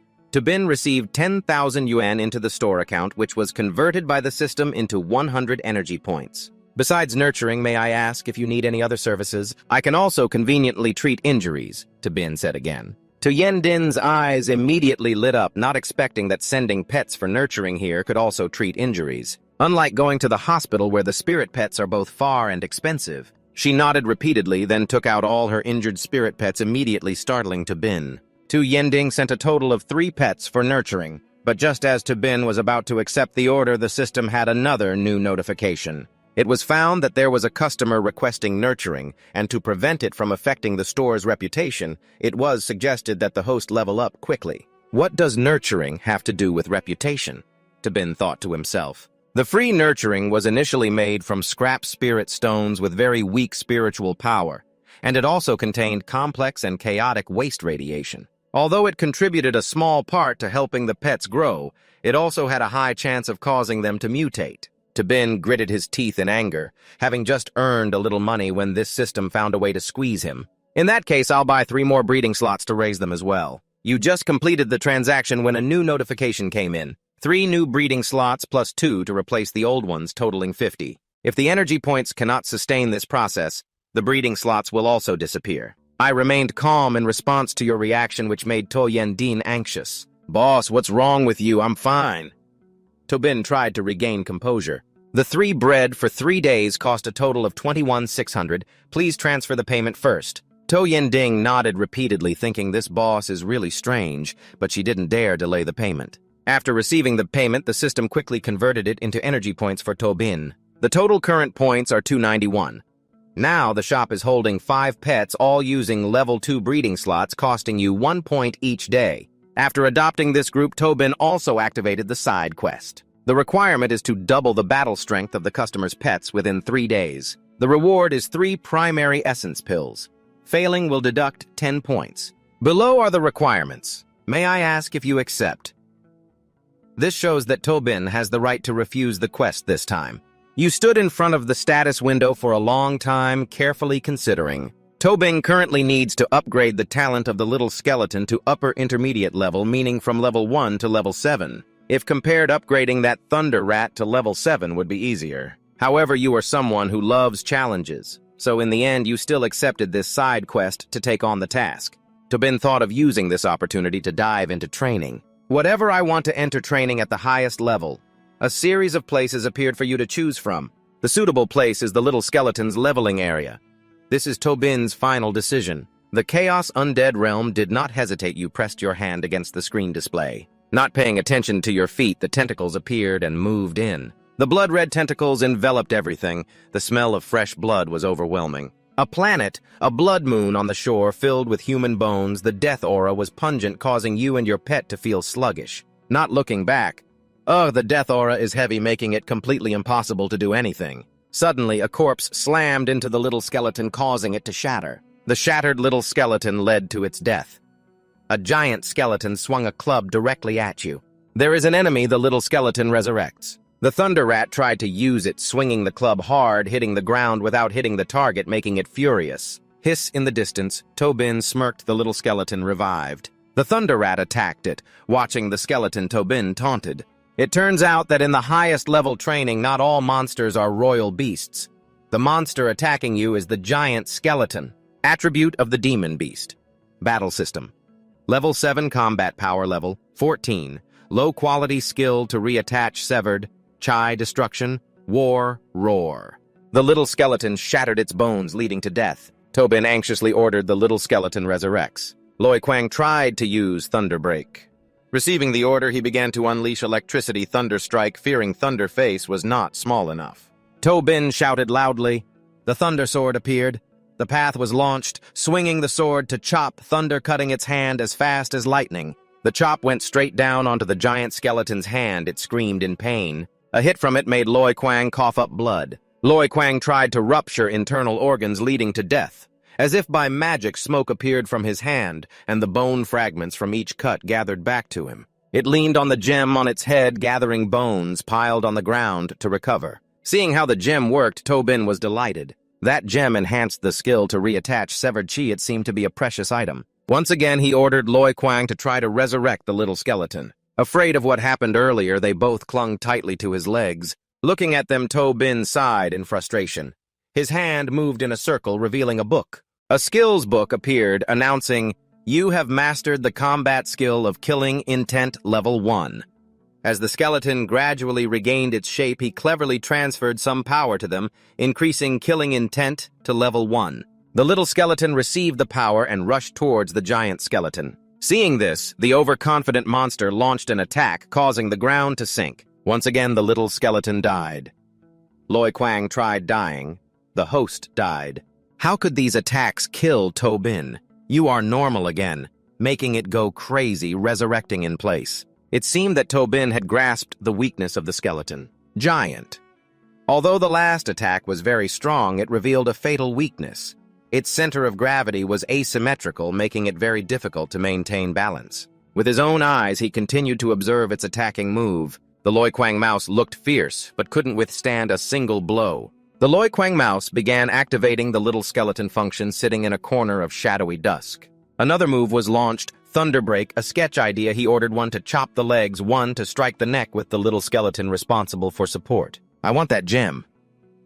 The Loi Kwang mouse agreed. Loi Electric Strike attacked directly at its hand. A straight attack from head to toe. The giant skeleton ended up having its head severed from its body. The gem fell out quickly, caught by the little skeleton below. A notification board appeared. Loi Kwang tried to complete the kill combat power, increased by 3 levels. Looking at the function board of the Loi Kwang mouse, Tobin was quite happy. The skill Increased Shadowy Dusk creates 2 clones existing for a short time using electric force. There is a very small probability of creating 3, and it can clone multiple times. Well done. Over here. The eyes of the little skeleton are absorbing the red color of the leaves, which surprises him a bit, and he quickly turns to see what the little skeleton is doing. The book introduced, this is the unique ability to absorb souls of the demonic beast type, which can level up by invading the energy of its kind. After a while, the stone completely disappeared, and the little skeleton became stronger than before. The system announced that the combat power of the little skeleton has leveled up, gaining the skill of basic swordsmanship. Happy he patted its head a bit too hard, causing its head to swing. That's great. I originally wanted to let the lightning mouse eat you, but now while eating soup, it can also eat the bones. Indeed, the little expert is not extravagant or wasteful, but diligent and thrifty. A new event appeared behind Tobin. A spaceship landed. Lightning felt it. And wow, a woman who is half human and half bone appeared, leaving him stunned. What is that wow? Her power radiates so strongly that the system doesn't even know this person's attributes level. Combat, power, quality, and skills all are blank. Look at that strength. Tobin sweated, not daring to assess the high-level creature of this training area. Maybe through her he can find the top-tier guard. Her hand shot out with mysterious power aimed straight at him, as if she was sucking the souls of all three. All were fully absorbed by her. Thus the host died. Lightning tried and died, the little skeleton died. Tobin continued to resurrect at the spot, exclaiming, "Wow, that was strong," facing her and already dead. Without hesitation, he asked, "Excuse me, are you the final boss of this place?" She turned back, just recovering. Tobin smiled brightly. "Ha ha. May I ask, do you have intelligence?" Without saying much, she continued to absorb his soul. Before he could ask anything, he vanished again. "Wait, let me finish." The announcement continued. "Host dead, remaining resurrection chances. May I ask if you want to resurrect?" Sitting in the resurrection waiting area, Tobin seemed bored looking at the board in front of him. Resurrect at the spot, random resurrection language barrier is ridiculous. Do you think of yourself as free lunch? What a waste of precious time. This place makes him too tired. Forget it. Let's see somewhere else. Tobin chose a new mode, random resurrection activation mode. He fell into a new space. It was really quiet. This is below. Hundreds of people are walking, as numerous as ants. He didn't know where this place was, but upon closer inspection, he saw familiar faces. "Earlier you said you were the one serving free food." Earlier she saw Tobin with a confused face quickly approaching. He dashed down like a bolt. "Oh no." A magical hand tightened around Tobin. "Oh no, you've been standing on the head of the top guy without realizing it." He blinked and asked, "Who are you and how?" "Give you 3 seconds to answer." The arm tightened more, making Tobin struggle to breathe, feeling a strong pressure. "I just happened to pass by. You are the leader of this place." The force of the grip isn't enough to take my life, which made him wonder, why not deal with me directly? What is it probing? Stuck in an unstable arm. Tobin had to think of a damned way to escape. Being assassinated by Mew, he was fortunate to be revived in hand. The initiative to leave or stay was his to decide, but if he was imprisoned, the system's resurrection ability will not take effect if too much time is wasted. Failing to complete the mission would be a big deal. Seeing him silent, the giant skull spoke up to remind him it could approach me silently. "You are definitely not an ordinary person. Answer me. I will not ask again a third time." Hearing the way he asked, he realized something and understood it was a fear of his strength. The spell of sobriety still has room for action. They may have never seen humanity, and probably don't even know the existence of the system. Why not take advantage of this point, deceive it? Without hesitation, Tobin began to act. "I am a clone of the strongest in the human dimension, here to test your level of threat. If your level of threat is too high, all monsters will be eliminated." Hearing that, oh, really moving forward, it can be understood as protecting our king. Over here, a gentle light flickered in his eye socket, breaking through a group of soldiers. Watching how he killed his soldiers, Tobin smiled, thinking this is indeed his loyal subordinate. Just killing like that, doesn't your conscience hurt? Is the thing you are best at bullying the weak? A strong grip made him explode like a balloon. "The host has died." He glared at the soldiers, furious, claiming that the protection was insulting him. "There is nothing in this world that can threaten me." Tobin looked at him, recovering while responding with disdain. "Oh, really? Heh, I didn't expect him to be so easy to deceive." Deceived now, as long as he is not imprisoned, everything is easy. The soldiers below were in disarray. Those looking back at the time-space, unwilling to lose, he brought the ring to absorb magic power, shooting straight at him, burning Tobin. Then continued to use sharp traps to impale him. The host has died again and again. The host has died, and Tobin revived gradually, his legs recovering, stepping out of the smoke. A body exactly as before appeared. He scoffed. "Weak, the assassination skill becomes stronger, and I feel no pain. I have gradually adapted." Seeing him keep reviving, the guy's eyes turned red. being able to continuously reverse the time-space of the undead realm. What exactly is this human claiming to be an intruder? Terrible. The host has died and revived again. He aimed straight at the gem, that gemstone worth a lot, right? He raised his hand, aimed directly at the ring containing the stone. I want to get it before it completely disappears. Tobin's hand managed to place on the stone, taking it quickly like the wind. The stone disappeared. The ring was empty. He was startled to realize that the time-space shift was indeed a time-space shift. So angry, the guy left the highest position. He was so big, yet could simultaneously use two supreme laws and now unexpectedly lost to you. The distance of teleportation is still a field. I searched, who is it? Who on earth is it?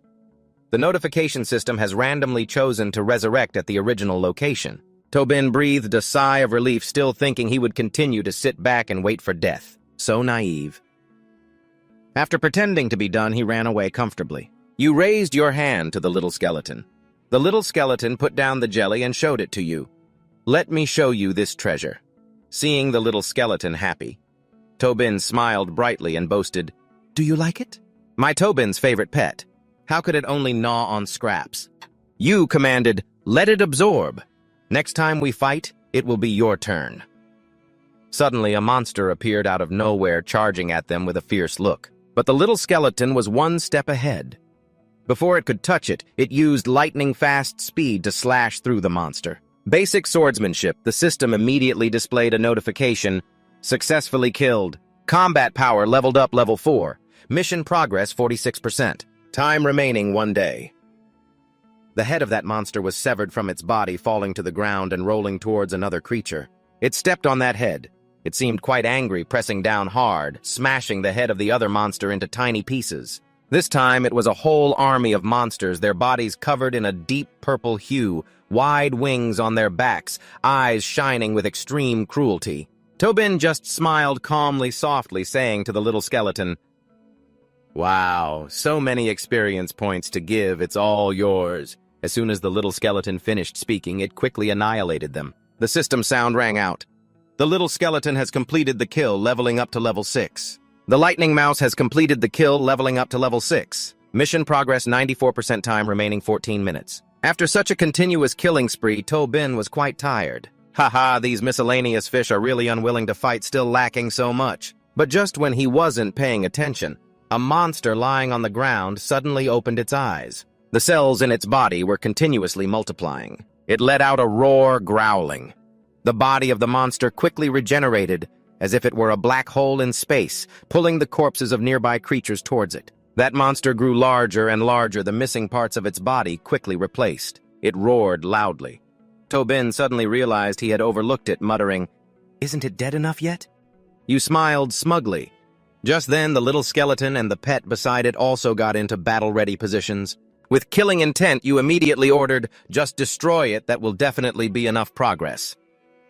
The monster threw a scythe straight at Tobin. They realized the scythe was getting closer and closer, so you commanded the little skeleton. Little skeleton, with basic swordsmanship, immediately swung the blade in his hand to block the attack from the scythe. With the increasingly advanced skills gained from recent hunts, the young little skeleton split the scythe in half with lightning speed. The monster became even angrier, letting out a loud roar and glaring at them. Its two hands slammed down hard on the ground, and instantly blue arms quickly broke through the ground, wriggling continuously. Those arms tried to grab Tobin and his pets, temporarily hindering their ability to move. He exclaimed in surprise, What? The system panel displayed a notification, Mission progress 94% remaining time, 7 minutes time is about to end. Tobin frowned in annoyance and replied, No need to remind me. He thought to himself, Damn, it's that hard-to-solve confinement technique again. While thinking, he commanded Lightning Mouse to use its lightning strike on its central attack. Lightning Mouse responded to the command, chirping, and instantly a green electric current radiated around it. That current quickly transformed into a large pillar of light with immense power aimed directly at the monster's core. But surprisingly, the monster was unharmed, and strange hands around it began to gradually disappear, perhaps because they were absorbing the blow. The hands quickly multiplied, moving closer to the monster as if protecting it. At this moment, he suddenly realized he was blocked. Then the system panel appeared again, but this time each feature did not display specific information from attributes, level combat power aptitude to control abilities. Tobin frowned and muttered, "Indeed, it dares not reveal itself." But two things were confirmed.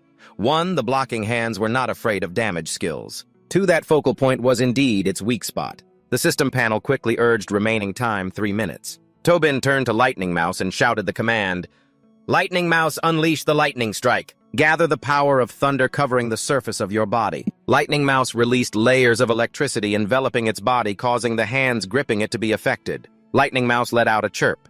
Immediately, the hands were attacked by the electric current, causing them to release their grip. The system panel displayed a notification.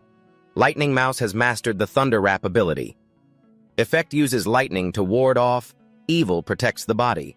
Can maintain damage effects and simultaneously cause physical paralysis at close range, greatly increasing effectiveness against demonic enemies. Joy was evident on Tobin's face. He excitedly said, "I've mastered it." Electric currents began to spread rapidly through the air, making crackling sounds as they passed through the hands, causing them to halt their actions for a moment. Lightning Mouse sent a stream of electricity towards the monster, making its body feel pain. It let out a roar.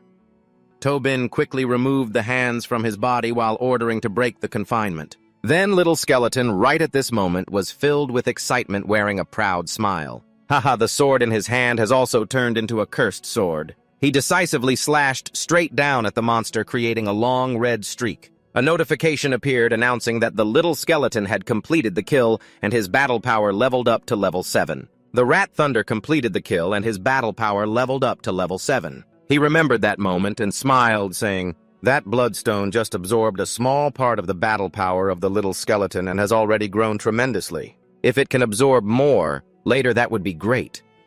The system then announced, "The main quest has been completed. You have received the chaotic energy map.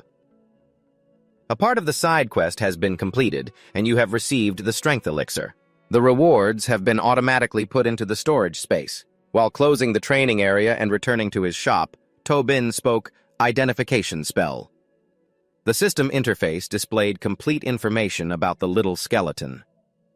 The Little Skeleton is a pet with demonic attributes, rank 2 upper tier, battle power level 7 middle tier, above average aptitude. Capable of mastering puppet manipulation, undead servitude, corpse control, undead roar, and intermediate swordsmanship. Combining with the lowest rank pet in the demon system, the awakening of the king's innate talent.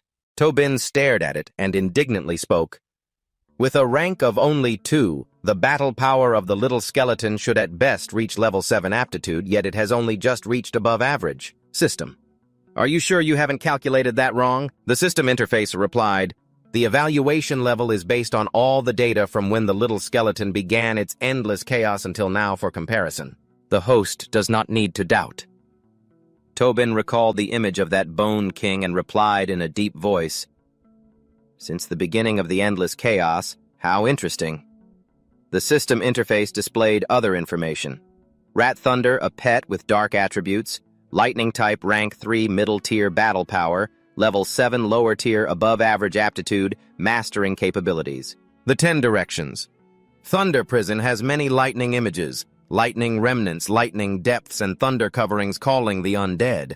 The undead claws were once a normal beast, but now they can stand on their own. Tobin smiled in satisfaction, not expecting that a lightning-type pet could also comprehend undead skills. He silently thought that if someone in the arena recognized it calling the undead, what would they think? He looked over at the pets resting and regaining their strength, his voice filled with hope, truly making people look forward to it. Suddenly, Tobin pulled an old scroll from a spatial system. "What is this chaotic energy map system?" The system replied that this is an ancient cultivation method that has been passed down, which includes the host's cultivation rank. The system explained that the map of chaotic undead uses the body as a vast universe, comparing stars with the C meridian points throughout the body for cultivation, completely different from the commonly used energy cultivation. Tobin recognized the miraculous nature of this item and smiled, asking, So does that mean I can cultivate too?" Tobin closed his eyes and began to sit cross-legged in meditation. In another space, your entire body is surrounded by a gentle stream of chaotic cosmic energy. You begin to realize how to condense energy into the essence, increasing its mass. When refining skills, You just need to spiral it around, creating a vortex to release the energy from your body outward, thus affecting the outside world. This is a level 1 chaotic energy map, the Essence Realm. Tobin thought to himself, focusing his gaze on the light sphere condensing before him, condensing the vortex, essentially absorbing other energies, right? He quickly wrapped his hand around the small rays of light around him. With the vision of a battle beast master, isn't it very simple to catch these? The streams of energy seemed to be caught, but they dissolved into his grasp. He curiously said, "Can't catch them?" These energies passed directly through my body. Ben then thought in another direction. If so, what if he used his body to block the drifting direction of the energy? Thinking this, he stood to block the drifting energy sphere. He looked at the energy sphere and joyfully said, "It worked? Indeed, you can only rely on energy to absorb energy." Tobin suddenly remembered and reached into the system space to take out a vial. Right. I have 3 vials of power pills, not sure of their effectiveness. He didn't think much, and quickly poured 3 unclear red pills into his palm. Whatever Tobin was thinking, he quickly raised them to his mouth and swallowed the 3 pills. His entire body felt strengthened. The energy sphere in front also emitted a brighter light than usual. The essence in his body grew larger, and the system notification congratulated him on successfully entering the Essence Realm. The character control panel has been unlocked. He looked at the system panel and exclaimed in amazement, "My combat power has increased by 3 levels. Tobin Human Attributes level, Small Essence Realm, Combat Power level 3, Intermediate Competence Rating for Mastery of Killing Intent." Tobin suddenly showed dissatisfaction. "System, the picture looks quite nice, but why is the rating a question mark?" The system responded, "The current strength of the host does not have the authority to see. Please quickly level up your combat power." He chuckled to himself. "I've only taken 3 of these energy pills and my combat power has already reached level 3. Intermediate regular cultivation would take at least 4 years. Too strong." He then eagerly asked the system, "Does the system have more power pill missions?"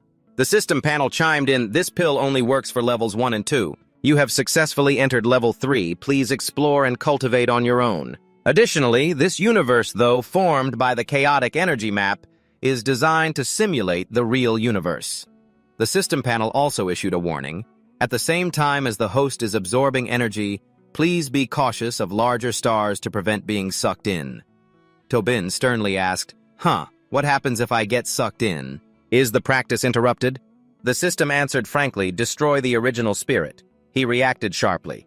"Here we go again." The system's notification board swore and reminded for the first time, "Moreover, in the chaotic energy universe, the movement of time is similar to normal time. Please pay attention to scheduling."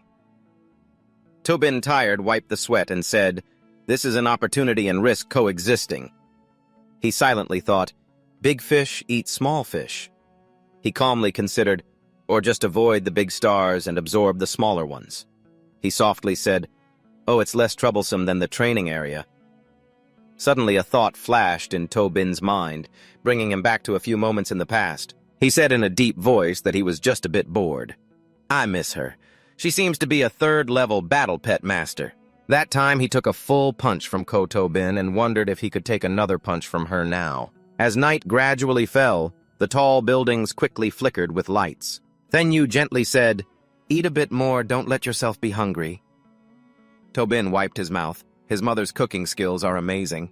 "You've eaten enough, go back to your room," Thenyu replied to that little brat before. "Why are you being polite? Go upstairs," she gently reminded.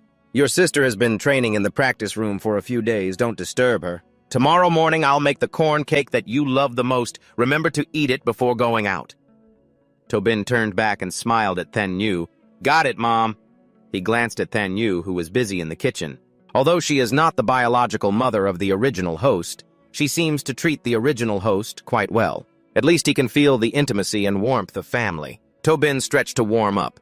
He tiredly said, "To Lang Nguyen is busy preparing for the competition, seems to be at the same school as To Yen Din. I originally thought of finding her for a bit of sparring." He looked towards Lang Nguyen's room where energy was being concentrated, then thought to himself, "Forget it. I'll just go back to the practice room." Tobin sneaked a look through the door, reassuring himself. The energy is really dense. Observing my sister practicing a bit shouldn't be considered peeking right. She was lying relaxed on the bed, but the energy around her did not condense. He was astonished. The energy is really abundant. Tobin stared at her. Why can she absorb energy just by lying down, and moreover the scale is so powerful? He then speculated, the energy seems to be attracted by something drawn into her body. Unless this is a cultivation method taught by the Pet Master Academy. Tobin then reached out to lightly touch the flow of energy. The energy in the real world is weaker than the energy in the chaotic universe, and it is evenly distributed. The rule of energy in the chaotic energy universe is divided into dense and sparse areas. I'm afraid the giant star has surrounded the evenly distributed energies. Tobin quickly sat cross-legged and thought, if I could learn the cultivation method from the Pet Master Academy in the chaotic energy universe, wouldn't the speed of cultivation be through the roof? Tobin immediately imitated Lang Nguyen. She was spinning her own energy, so I tried to see as well. After thinking a whirlpool of energy was gradually gathering, he suddenly realized the pull. Right, why didn't I think of that? Tobin explained, when there is enough mass, just relying on the whirlpool to create the pull can draw the energy closer for absorption without needing to run around. The two brothers. Tobin sat on one side cultivating. He then tried a different method, seeing if there was any difference between spinning clockwise and counterclockwise. At this moment, Lang Nguyen suddenly woke up. She rubbed her eyes in discomfort and thought, why do I feel like absorbing is getting more exhausting? Did I doze off? Tobin smiled, succeeded. He tried one force and the opposite. Tin Twin thought for a moment, then he raised both hands. The two energy orbs were getting larger. Long Nguyen jumped up, feeling like the energy was being pulled away more and more. She confusedly said, what is this feeling? She looked around strangely. The energy suddenly solidified and could not be absorbed. Long Nguyen suddenly thought of another possibility and exclaimed, could there be a powerful person passing by recently? Streams of energy continued to flow, heading towards Tobin's room. Lang Nguyen let out a frustrated cry, her face flushed from exhaustion. Than heard the strange noise and worriedly asked, Nguyen, what's wrong? Lang Nguyen shyly covered her embarrassed face and replied, Mom, I'm fine, I'm cultivating. She then steadied her spirit, frowning in thought. This strange energy definitely has something unusual, but the direction it just shifted to was clearly towards the room of that useless brother. Lang Nguyen narrowed her eyes at the slightly ajar door. Tobin was sweating on one side, his face soaked. He let out a light sigh, looking at the stable whirlpool of energy before him, and said contentedly, I've got a good grasp of it. There was not a single person in the shop.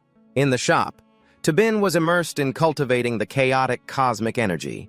The energy was continuously swirling and being absorbed by Tobin. He couldn't help but exclaim, so comfortable. The energy from the stars was continuously being absorbed by him. As long as he maintained a good distance, he wouldn't be pulled in. Thus, Tobin also realized that he could cultivate even while sleeping. Suddenly, he sensed two people entering the shop. Boss, I'm here to pick up the pet, Tobin mumbled. What's with the size? He left his cultivation, opened his eyes to greet it, turned out to be her. Hearing Tobin's mumbling, Yen Din and Nyak Nyak hurriedly hugged their chests in embarrassment. What size? Boss, hey! He quickly cleared his throat to explain. What I meant was energy. Your energy is too weak. You need to work hard on cultivation, otherwise how can you control stronger spirit pets? Yen Din asked in surprise, is the pet even stronger now? She thought to herself, could it be that in just 3 short days the electric mouse leveled up? Tobin was secretly worried when bringing the level 7 battle pet back to the academy, since the average was only level 3 to 4. Would there really be no problem? Outwardly, he still said, wait a moment, I'm bringing out my pet. A moment later, Tobin brought out the electric mouse and handed it over. Take it, you already cleared the payment last time. Yen Din took back the electric mouse softly, thanking, thank you.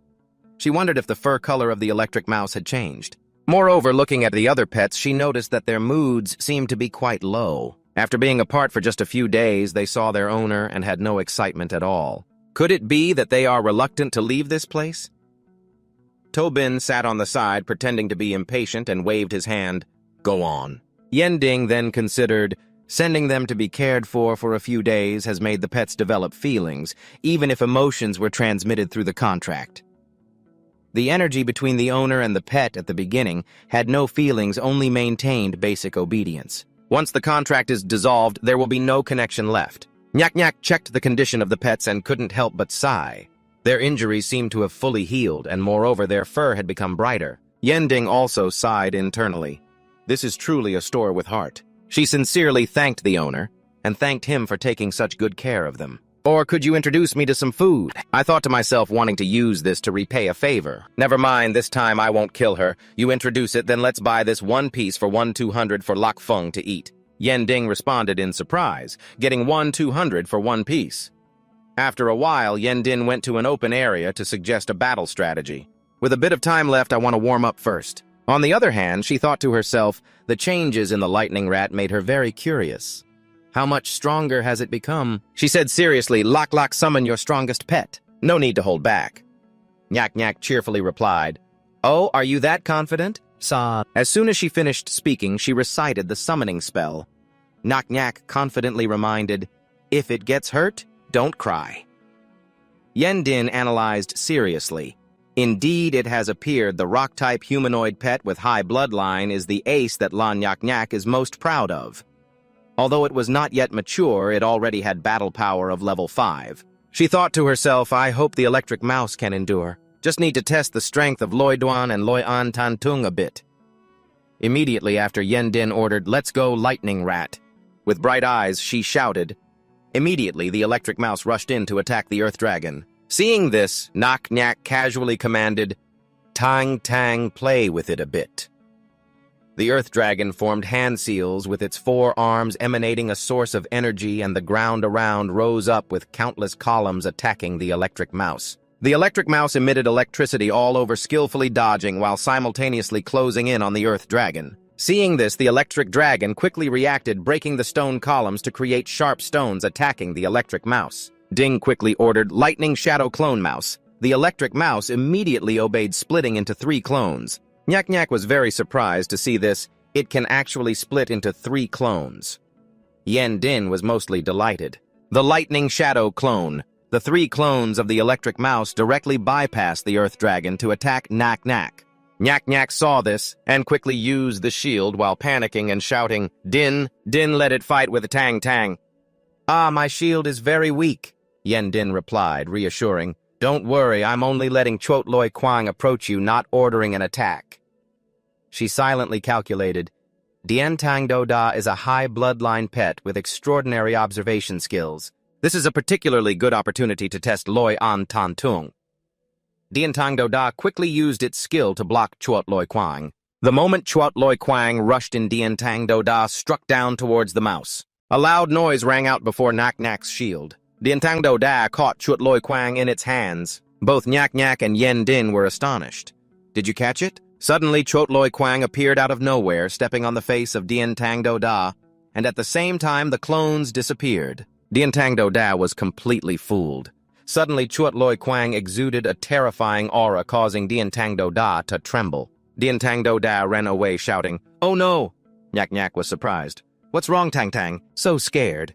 Isn't it just that you couldn't catch the real one? Dien Tang Do Da knew it couldn't win, wanting only to protect Nyak, regardless of her shouting. Tang layers of earth and stone began to appear surrounding Nyak and Dien Tang Do Da, forming a closed wall. Nyak still didn't understand what was happening, hurriedly reassuring her pet. Tang, I'm very safe. Let me go quickly. Yending was bewildered, even witnessing it with her own eyes. She still couldn't believe it. Dien Tang Do Da has a high bloodline and a countering attribute, yet it was scared by a Chot Loi Kwang. A low-level bloodline scared like this.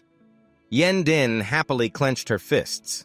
It's hard to believe it's so strong. Then on the arena, the commentator enthusiastically opened the annual voting system for the match of Fengsun Academy. Now the match officially begins, and the commentator starts the introduction. From the left side of the main arena is the new dark horse of the year, Zito Yendin. The commentator shifted to another contestant, and on the right side of the arena is a veteran who made it into the top 10 last year, Kenyan To Lee K.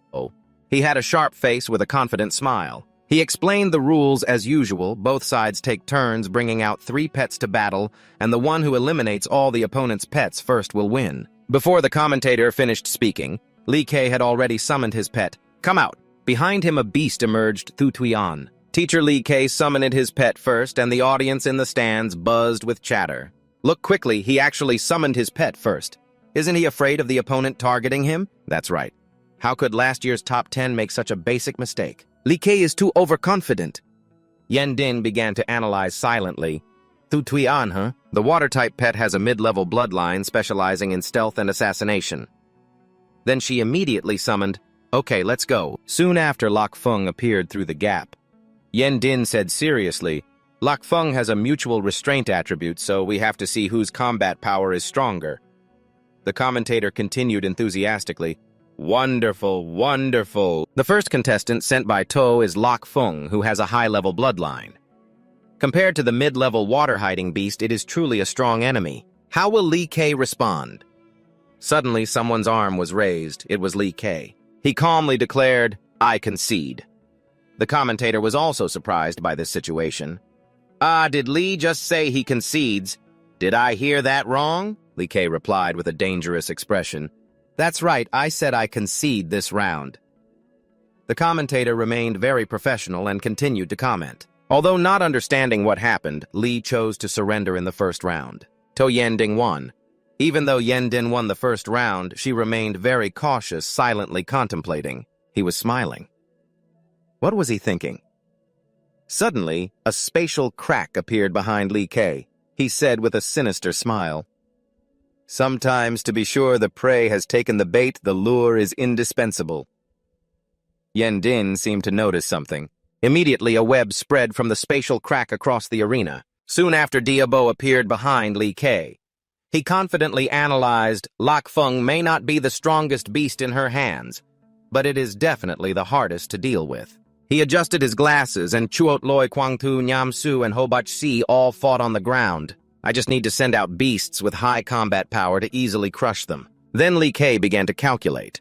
Only Lok Feng specializes in aerial ambush. Even 5th-level pets find it difficult to attack it. They may even die from exhaustion and must be prioritized for resolution. Li Ke smiled arrogantly. "Sorry, classmate To, I have researched all the materials about you. You are definitely going to lose." Suddenly, a flame flew towards him. Li Ke looked down on it casually, using a shield.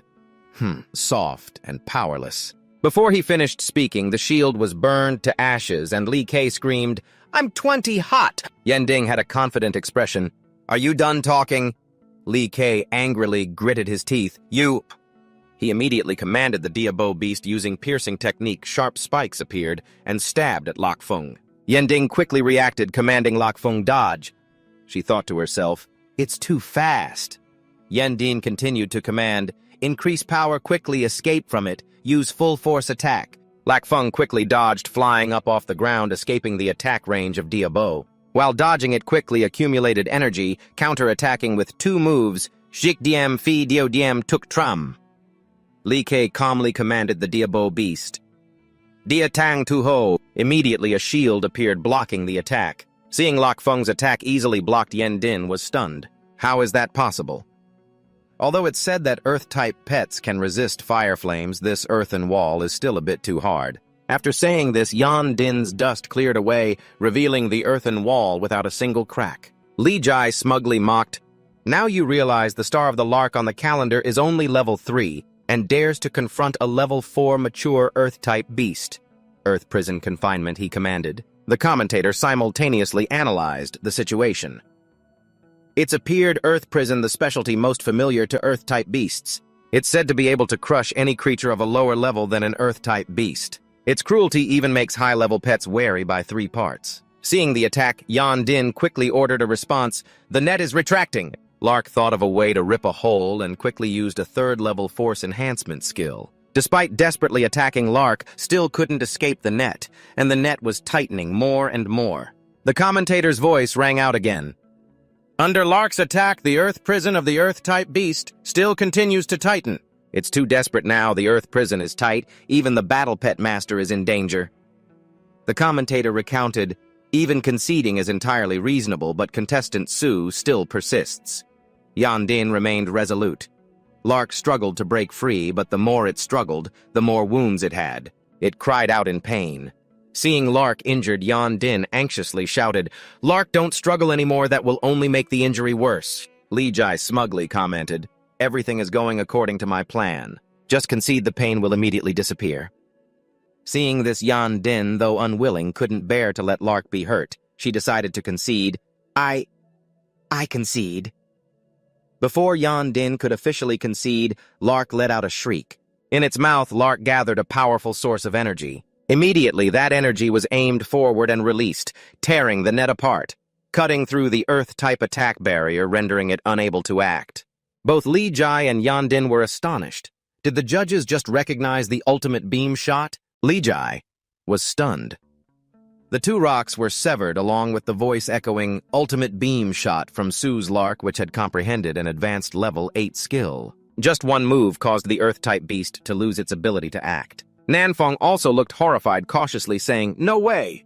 Although Lark is classified in the high bloodline among all high bloodline beasts, its actual aptitude ranks at the bottom. Moreover, the basic inheritance skills do not include ultimate beam shot. Hyoji, with a smiling expression, secretly observed and then praised.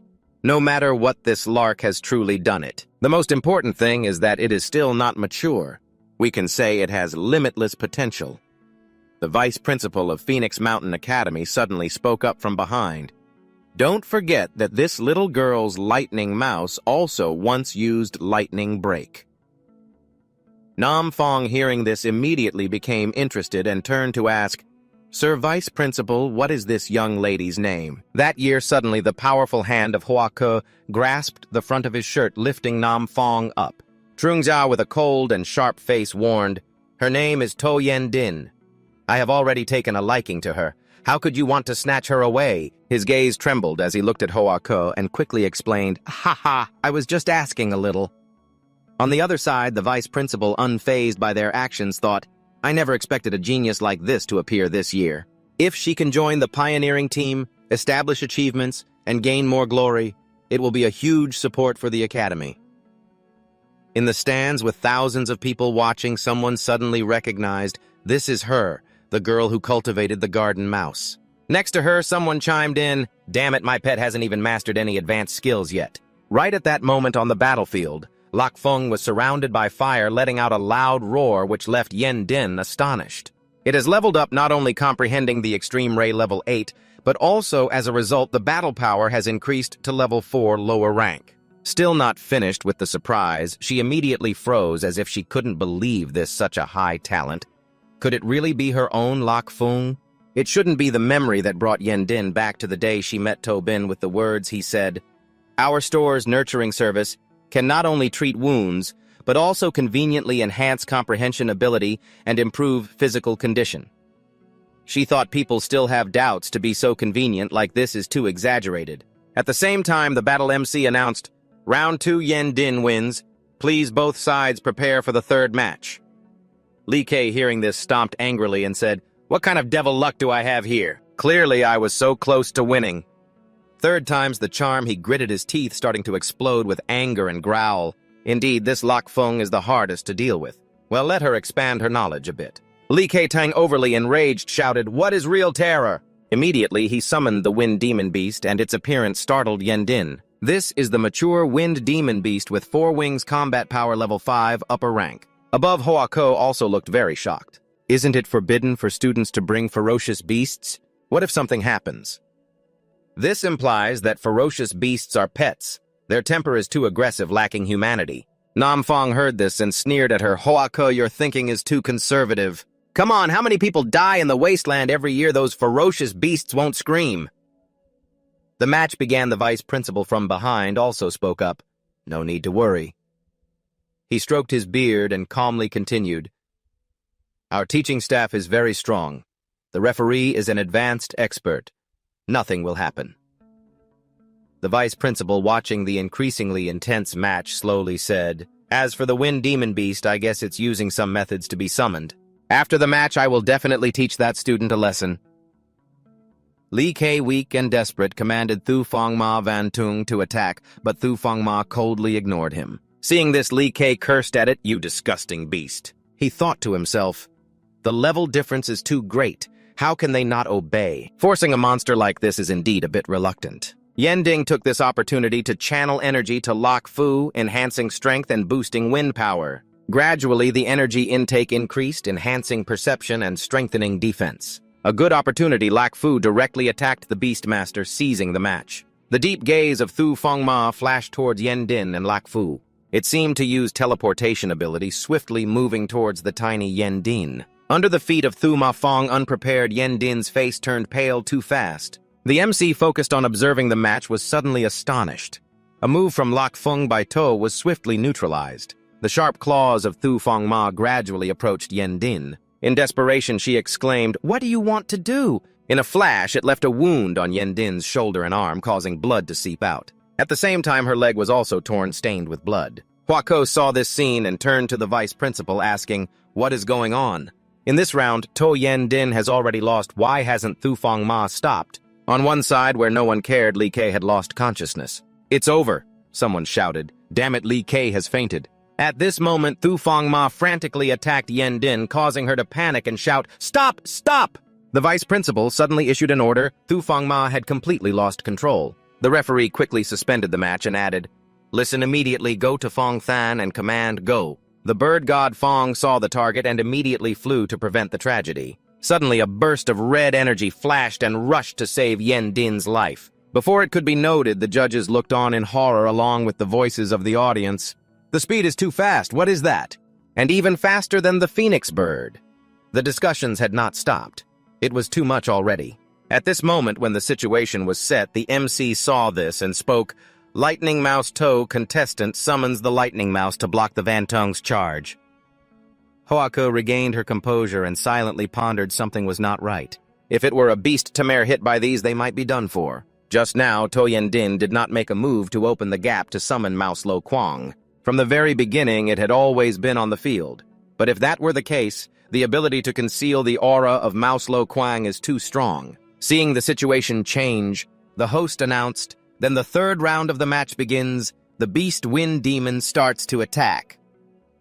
Yen Din carefully analyzed the number of exchanges increased. How could they avoid this? Mouse Lo Kwang quickly responded using the ability to summon the undead. The undead immediately appeared, causing everyone around to be astonished. The audience in the stands became frantic. Summoning the undead. This Mouse Lo Kwang could even use skills from the demon system. Unbelievable. Training. "I also want to bring Mouse Lo Kwang." Suddenly, Yen Din felt herself floating in the air, then pulled back by a force, the barrier dodging the attack from the beast demon wind. The battle became more intense than ever. The host at this moment was also not short of words. Live long, anything can be encountered. Mouse Lo Kwang could actually use the summoning skill of the demon system. Not only that, but it could also prevent Wan Tuang from attacking. Mouse Lo Kwang seemed to have accumulated more strength, accompanied by a formidable aura. Directly opposite it was the beast demon wind, also not lacking in aura. It let out a roar, wreaking havoc on all fronts, easily tearing the ground apart. Two contrasting abilities faced each other, neither showing weakness. Yen Ding saw Mouse Lo Kwang confronting directly like that and became worried. Mouse Lo Kwang, the host, was also very surprised by every situation at hand. Mouse Lo Kwang actually allowed Mouse Lo Kwang to face the 5th level Beast Wind Demon upper tier mature player 2 was too reckless. Then suddenly silence enveloped the place. Mouse Lo Kwang charged at the Beast Wind Demon, ferociously causing the host of the match to hold their breath. The result of recklessness was that the Beast Wind Demon had its left side torn off by Mouse Lo Kwang, causing everyone to go into an uproar. Swiftly eliminating Mouse Lo Kwang managed to take down the Beast Wind Demon that was losing control. The Beast Wind Demon lost all strength and collapsed, with discussions among people growing louder. The Beast Wind Demon was actually slashed with such a large wound. The aura surrounding Mouse Lo Kwang radiated powerfully, making the viewers exclaim, "The power of Mouse Lo Kwang is frightening like this." The referee looked at this scene with wide eyes and thought, "The killing intent is heavy. Could it be that Mouse Lo Kwang wants to eliminate the Beast Wind Demon?" The gaze turned to Yen Din. The referee silently speculated, "Is this the intention of that dog?" Yen Din's mind was in turmoil, questioning why she felt so scared even after winning. Unless Chuot Loi Kwang has lost control as well. The referee continued to follow his own stream of thoughts. Everyone this time was playing too big. At the same time, he ordered Fong Thon to advance Chim Fong Thund. After issuing the order, the referee thought further. In a malicious match, even the lightest damage to a pet must deprive it of its qualification to participate in the match. Seeing the irresistible temptation, the referee decisively decided not to let such a promising star have its future cut off. Sensing something, Chuot Loi Kwang returned with a fierce aura, looking with sharp eyes without much thought, immediately launched an attack on Fong Than. Loi Nguk Tup Fung saw the situation was not good, and the referee shouted loudly, "Chim Fong Than, return!" Fong Than was hit painfully, fell down, and howled. The referee was not willing to accept that Chim Fong Than could be harmed like this. Slowly observing the referee revealed a trembling face and thought, how could this be? In level 7, even pets can only be counted on one hand to keep up with its speed.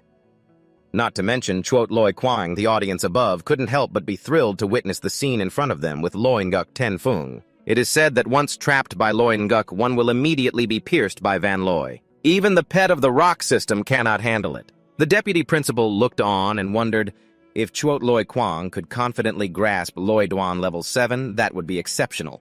Yet now Loi Nguk 10. Fung level 8 has appeared. Nam Fong, seeing the interesting spectacle, also spoke up. Such a supreme pet skill, but calling a Chuot Loi Kwang to learn it, even a medium-blooded pet could sell for a sky-high price. Hoa Ko next to him looked very interested and thought to herself, this Chuot Loi Kwang dares to face Chim Fong Than level 7. That's quite courageous. Then she suddenly said, I really like this newcomer more and more. Fong then at this moment was gradually recovering, accompanied by an extremely bad mood. The referee saw this and became worried. Chim Fong then the fury has reached its peak. It gathers wind and creates a massive whirlwind. Fong Than exuded boundless power, rushing forward. Chit Chuot Loi Kwang was not to be outdone fiercely, confronting without fear, creating a whirlwind that seemed to sweep the entire arena. The referee hastily controlled Chim Fong Than, calmly observing that things were not improving. The referee thought hard, oh no, if Chim Fong Than fights against the out-of-control Chuot Loi Kwang, Fong Than will lose control severely with power accumulating more and more. The whole arena could be turned upside down. Yen Din was dizzy in confusion, coming back to her senses, and only then did she react. She suddenly misinterpreted joyfully, Chuot Loi Kwang, you have learned another advanced pet skill. It smiled brightly, looking back at Yen Din. Chit, you came to cheer for Chuot Loi Kwang to celebrate. Chit, my great treasure, oh my god. Is Kwang not losing control? The host announces the results of the match on all forums. The winner of this match is To Yen Din. In the cheerful atmosphere, the host adds congratulations to her for advancing to the next round. Elsewhere, Tobin is yawning and stretching, wondering if this is already considered impressive. The person on the other side of the screen speaks, using their energy to inject into the body of this fragrant cat, removing the meridians in its front legs. This way, the front legs of this fragrant cat can be enhanced. You pay close attention and listen further in this cultivation method. The difficulty lies in being extremely familiar with the structure of the spirit pet's body. Otherwise, the energy injected will not be digestible and will have adverse effects. The girl on the screen measures the cat's legs. Everyone observes the changes of the fragrant cat. The front legs grew longer by 2 centimeters to 12 centimeters. Moving on to another technique. The girl continues, the final result is that the attack power of the front legs is increased by 1/5 and the training time only takes 3 months. Tobin watches the video and thinks so it turns out that enhancing combat power in this world is so difficult. No wonder To Yen Ding was so scared. Should I also make a video to attract customers? Outside the store, a sports car stops right there. Ngok King gets out, looks inside, and calls out, "Hey boss, long time no see." He scans the store and says, "There seems to be quite a bit of new stock." Tobin hears the noise, looks up, and immediately recognizes him. "Oh, is your hand okay?" Ngok Kin excitedly responds, "Boss, you must have never been to a city hospital, right?" Tobin looked at his childish behavior with indifference and had no intention of caring. Ngok King adjusted his clothes and said, "As long as you give a little money, even if your whole body is shattered, it can be put back together." Hearing that, he quickly guessed, "Oh, so does that mean you have a lot of money?" Tobin glanced at the shelf and hinted to him, "Then why not take care of the store's business a little?" These soul food items could be discounted for him. Ngok King looked at the listed price in shock. What was once cheap is now 100 times more expensive. His sister is equally surprised. One piece of food is almost as expensive as your surgery fee now. The business deal falling through makes Tobin lose interest. There's nothing else I can go back now. I still need to cultivate. Ngok King in a low position joins his hands and says, "Hey, I was just trying too hard earlier. In terms of strength, you are still better." To be honest, I came this time to invite you down the mountain. Are you interested in reclamation memories flood back with countless wonders from the past? Lomtin used to be a resource-scarce planet. Until that day, a massive wave of energy would open up space, forming a rift in the cosmos. A magnificent wave of emotions continued to flow. These unstable rifts in the cosmos were like bridges connecting with other unidentified planets. At that time, when facing strange and dangerous things, there were planets rich in resources, and there were also planets filled with fierce beasts. Encountering the pure destruction of nature, there were even stars as hot as burning fire. By combining benefits from the cosmic rifts, humanity could continuously acquire resources from other planets and develop. Until now, building a powerful nation, but unfortunately that prosperity only lasted for a few hundred years. In order to compete for high-quality cosmic rifts, humanity fell into a state of continuous internal conflict for many years. The cruel reality left many people in difficult situations, causing the population to decrease sharply. More than half of the world seemed to be drained of strength. Nearly 70% of the Lomtin area became barren, no longer suitable for living. Taking advantage of this moment, the remaining people finally reached a consensus, forming a federation to migrate together to settle in places where cosmic rifts rarely appeared. To survive, the Federation fully trained beast tamers. A door to a new era opened at that time, also selecting top talents to pioneer exploring and seeking treasures in the cosmic rifts. Hearing this, Suobin fell into deep thought and silently wondered, "Exploring, huh?"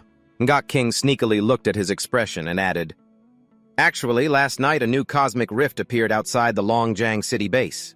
Our Black Wolf team is the first exploration team, but unfortunately we were ambushed and lost a Blood Lake fiery-tailed fox." Suddenly, Suobin's system panel appeared.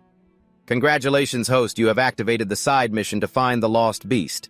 Success mission reward, a manual for training divine and demon skills. Mission failed. The host's score decreased by 10 points. He quickly regained his composure and seriously thought about the secret skill training method. The chaotic energy map the system provided last time had a significant effect on improving strength. This precious book is probably not much lesser than the previous one. Thinking of something made Tobin slightly smile. At that moment, he also wanted to test his combat skills a bit. Putting those thoughts aside, they decided to head to the reclamation base. The car zoomed powerfully toward the destination, causing the area supervisor to quickly announce over the radio, "It's the team vehicle, let it through." The tires gripped the dry road strongly, leaving a cloud of dust behind. They continued toward reclamation base number 38. Upon arriving, the two got out of the car. Ngok King eagerly raised his hand. "Captain, we have arrived." Kung Leet glanced over and said, "This brother is the esteemed expert you mentioned. May I ask your name?" Tobin replied calmly. "Tobin bin Inbin bin Voki, nothing unusual." Leung felt intrigued upon hearing him. "We often hear the kid Pham Ngok Kin mention you. It's great to meet you today. Indeed, a hero emerges from youth. To brother, you are so young, only 20. Turning his head, Tobin was surprised and instinctively replied, 18. Just as he finished speaking, the three of them were stunned, their faces showing disbelief. Leung quickly composed himself and said, 18 years old, not even of graduation age, a battle beast master, huh? Which school are you a student of? Tobin didn't think much and replied, self-taught no master, I learned by myself. Ngok Kin was so shocked that he stumbled over his words. Kung Leet momentarily didn't know what else to say, so he suggested, To, brother, this time going to the empty water ravine is dangerous.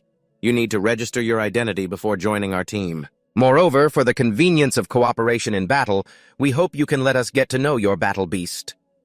Tobin smiled slightly, summoning his battle beast while saying, No problem, but I have no intention of joining the reclamation team. I'm just here to find the blood beast DMV. Upon hearing this, Leung could no longer maintain his calm demeanor and reminded, You're young, but your words are quite bold. Do you think that joining the reclamation team is as simple as joining... Kung Leet noticed the situation was unstable and intervened. Hey, Toe Brother is a guest invited by Little Pham, don't be rude. At that moment, a pair of eyes filled with killing intent appeared, accompanied by Tobin's voice, Come out. When summoned, the pet landed powerfully, causing those witnessing it to be awestruck. Ngok King was completely shocked. He spoke unconsciously. Is this suddenly Little Skeleton dropping a bomb? They immediately shouted in unison, Little Skeleton. After that, Tobin stepped forward to pick up its head and took out the glowing red stone. Clearly, before setting off in the training area, absorbing for 7 to 8 days, this head was still so large, but going to the wilderness should be enough. Kung Lit and Leung looked at his actions and words and were stunned. Ngok King over here was curious. "Mr. To, do you only have one pet beast?" Tobin responded. "That's right, currently I only have one." Hearing his answer, he stammered in fear. "Here, Mr. To, you might not know. The captain and our second-in-command have this hot temper. If I really made this mistake, I would be done for." I adjusted the little skeleton's head and calmly said, "Don't worry, I accept the assignment. I won't let you down." Suddenly, he commanded it to launch an attack unexpectedly. The little skeleton drew its sword, slashed a few times, then stopped coolly. The three of them witnessed such a performance and couldn't help but exclaim, "So fast!" Banandathas. But they only saw the action of sheathing the sword before they could think further. The places where the sword passed were cut into large and small pieces enough to terrify them. Wow! At this moment, they were entering the base, and the system suddenly announced, "Please step forward, enter identity information."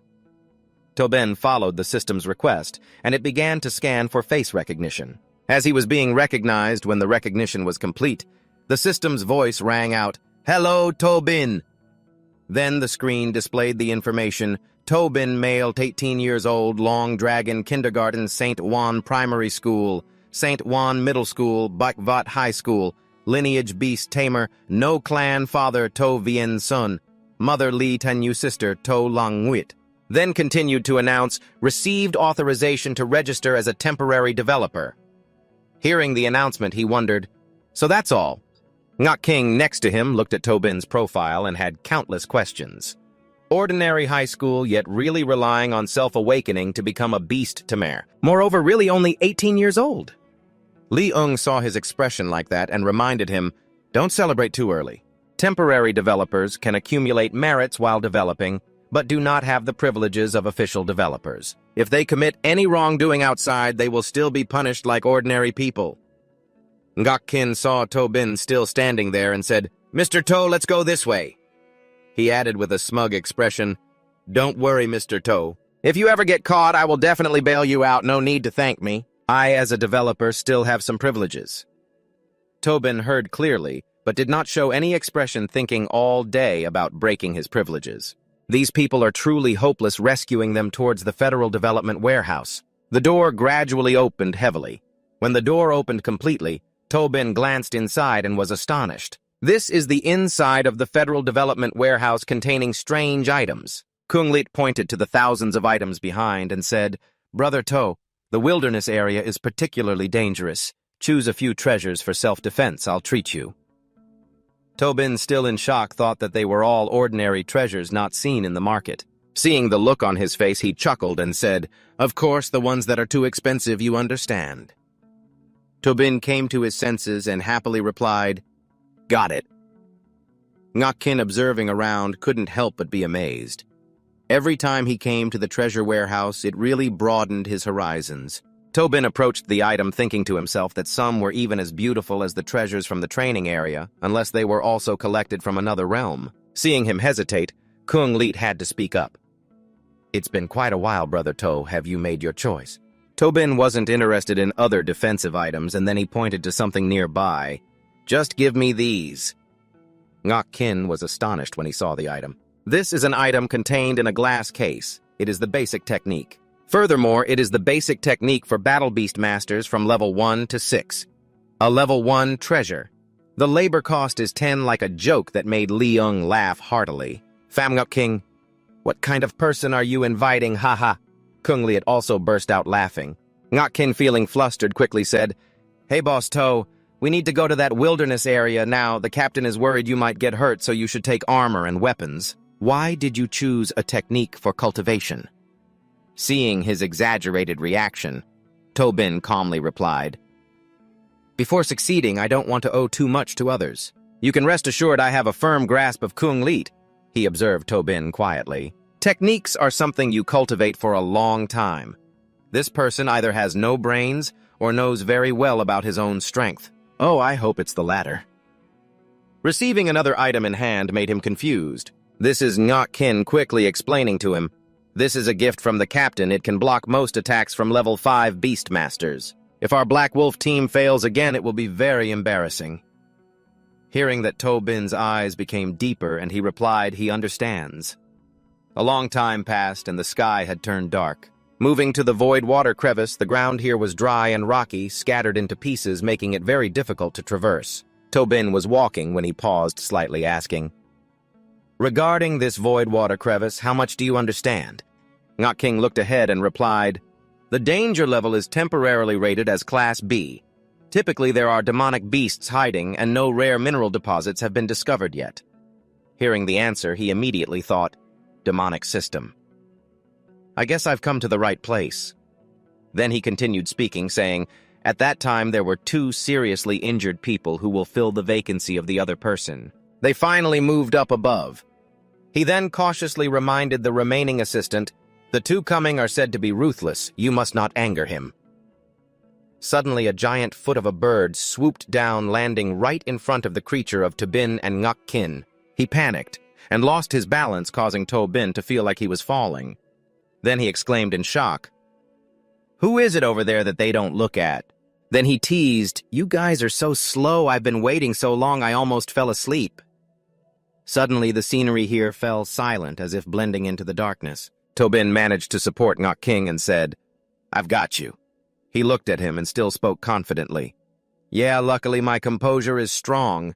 If I fell down there, even if it were stronger than level 6, I could get crushed." Tobin helplessly thought, "All right, stop bragging." At this moment, if he didn't step forward to shake hands and greet Kung Liet, sighed, and heard that his friend's blood beast DMV had been lost. He immediately replied, "It was just a moment of carelessness. If it weren't for her being in a daze every day, I really wouldn't want to go in again." He quickly added, "I already told you just bringing elite troops to the wasteland to find me is right." Suddenly his gaze met Tobin's, and he could only hear a faint sound remaining from Kung Liet. Haha, everyone heard him retract the bright expression he had earlier and wondered, who is he? Why is he not in the documents? Kung Liet lightly patted Tobin's shoulder and introduced, "This is the external aid that Tu Pham invited." And not hearing that, he couldn't help but be curious. "To brother, you look so clean. Is this your first time in the wasteland?" He looked at him. Should he explain a little about what just happened? No, at this moment it felt a bit awkward. His expression darkened. "Oh, what does he want to ask me? Blades have no eyes. This little issue can't be handled based on what does he want to go to the wasteland."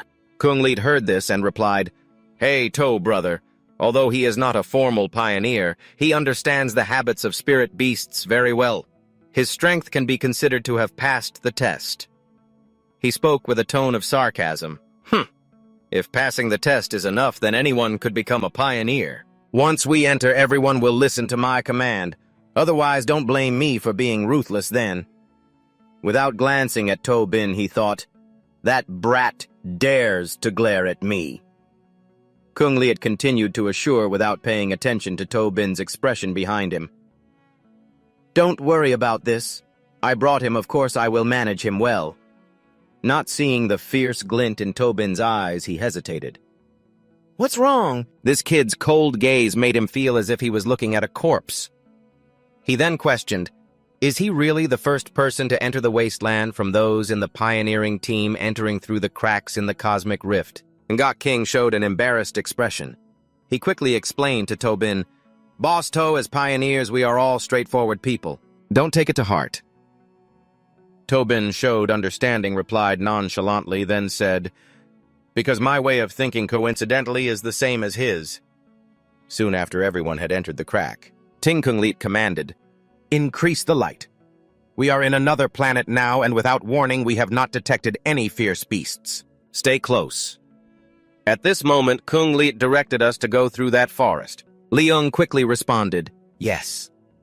The space around the dark forest was filled with fog, and the water here was red like blood, along with strange spirit beasts existing. At this moment, the spy bird summoned by Leung to scout the surroundings reported, "The shore ahead only has small pets. The type is still undetermined. The fog is too thick, it's hard to distinguish." Rejected Kung Liet asked further, "Is there any road nearby that could go around?" Leung replied, No, the other rotes all have some ferocious beasts. Meanwhile, his pet directly said, then let's go over there and take a look. If it's a high-level ferocious beast, we'll talk about it later.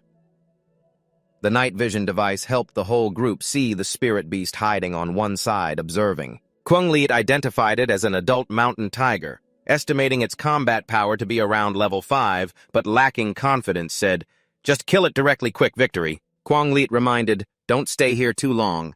He replied, no problem. The credit will go to me.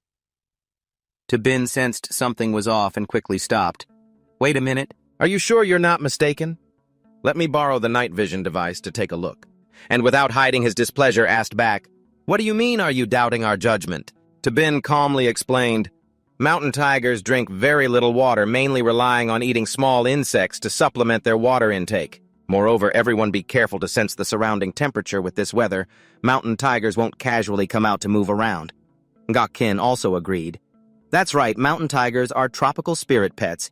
They shouldn't appear in a damp and cold place like this. Are you sure you're not mistaken?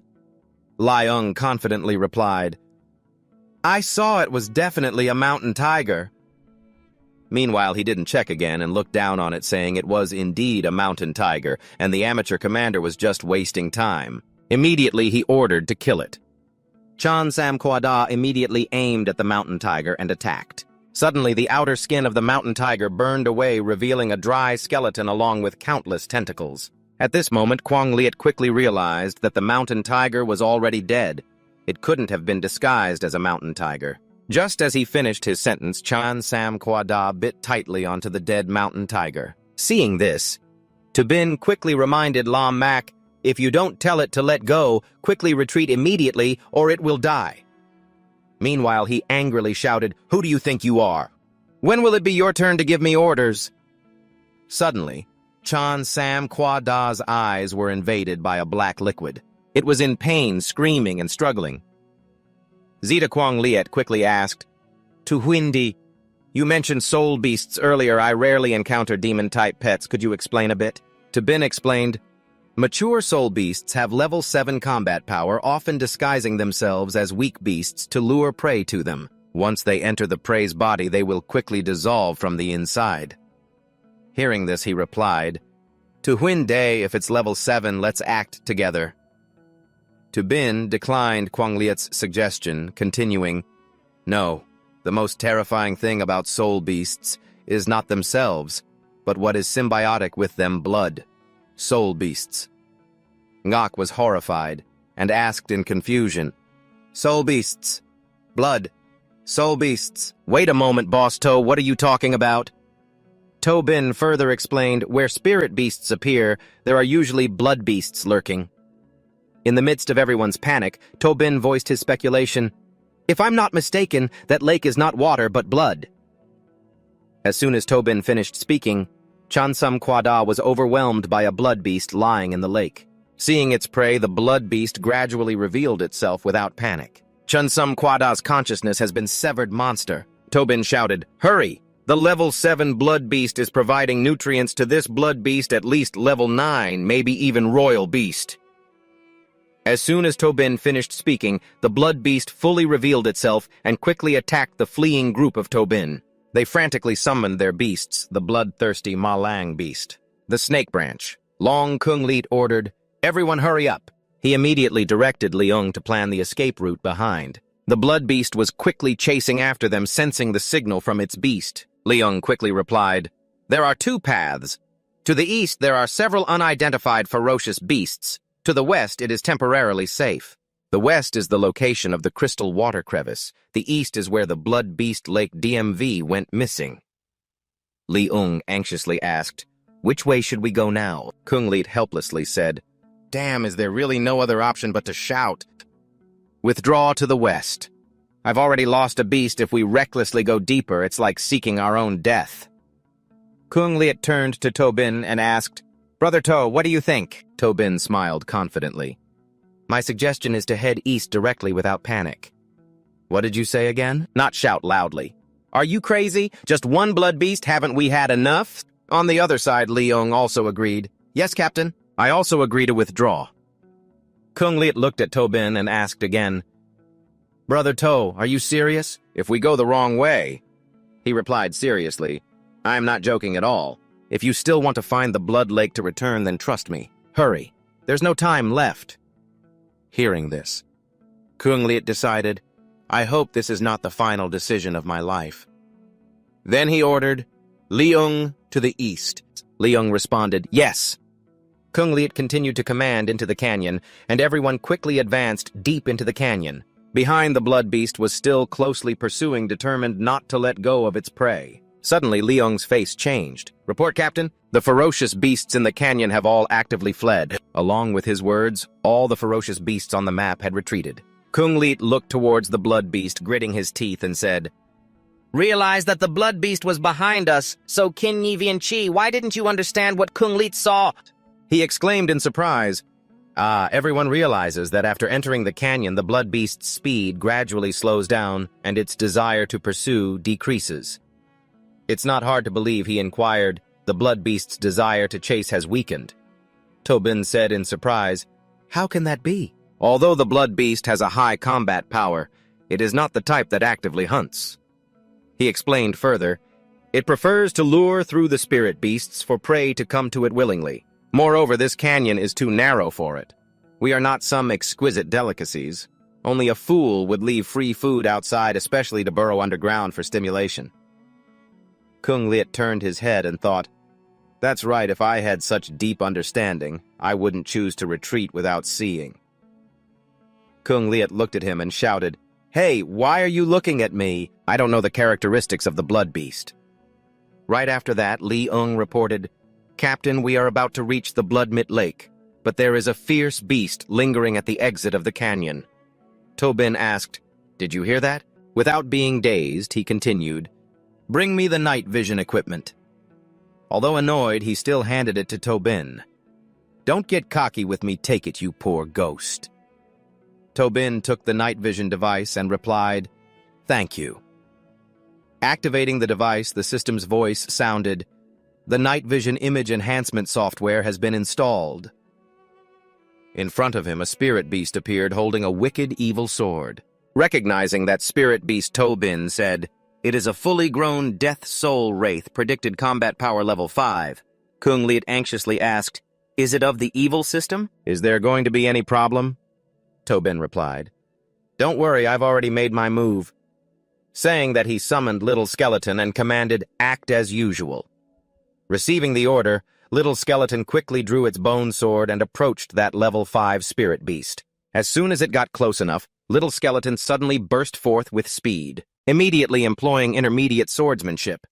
The sword strike swept through the level 5 spirit beast, was annihilated into 2 streams of dark energy, slowly dissipating. Everyone around was astonished. Kung Liet praised, understanding the kill was indeed decisive. Even Ngok Kin couldn't help but exclaim, it was that simple to resolve. If I had known it would be like this, I would have listened to my boss.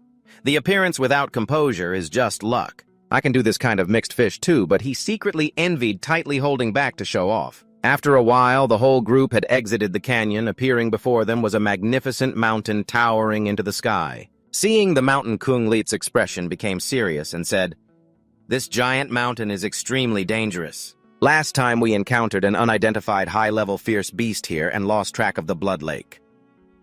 Tobin nodded slightly and said, "Now let's hurry, everyone work together to search for clues."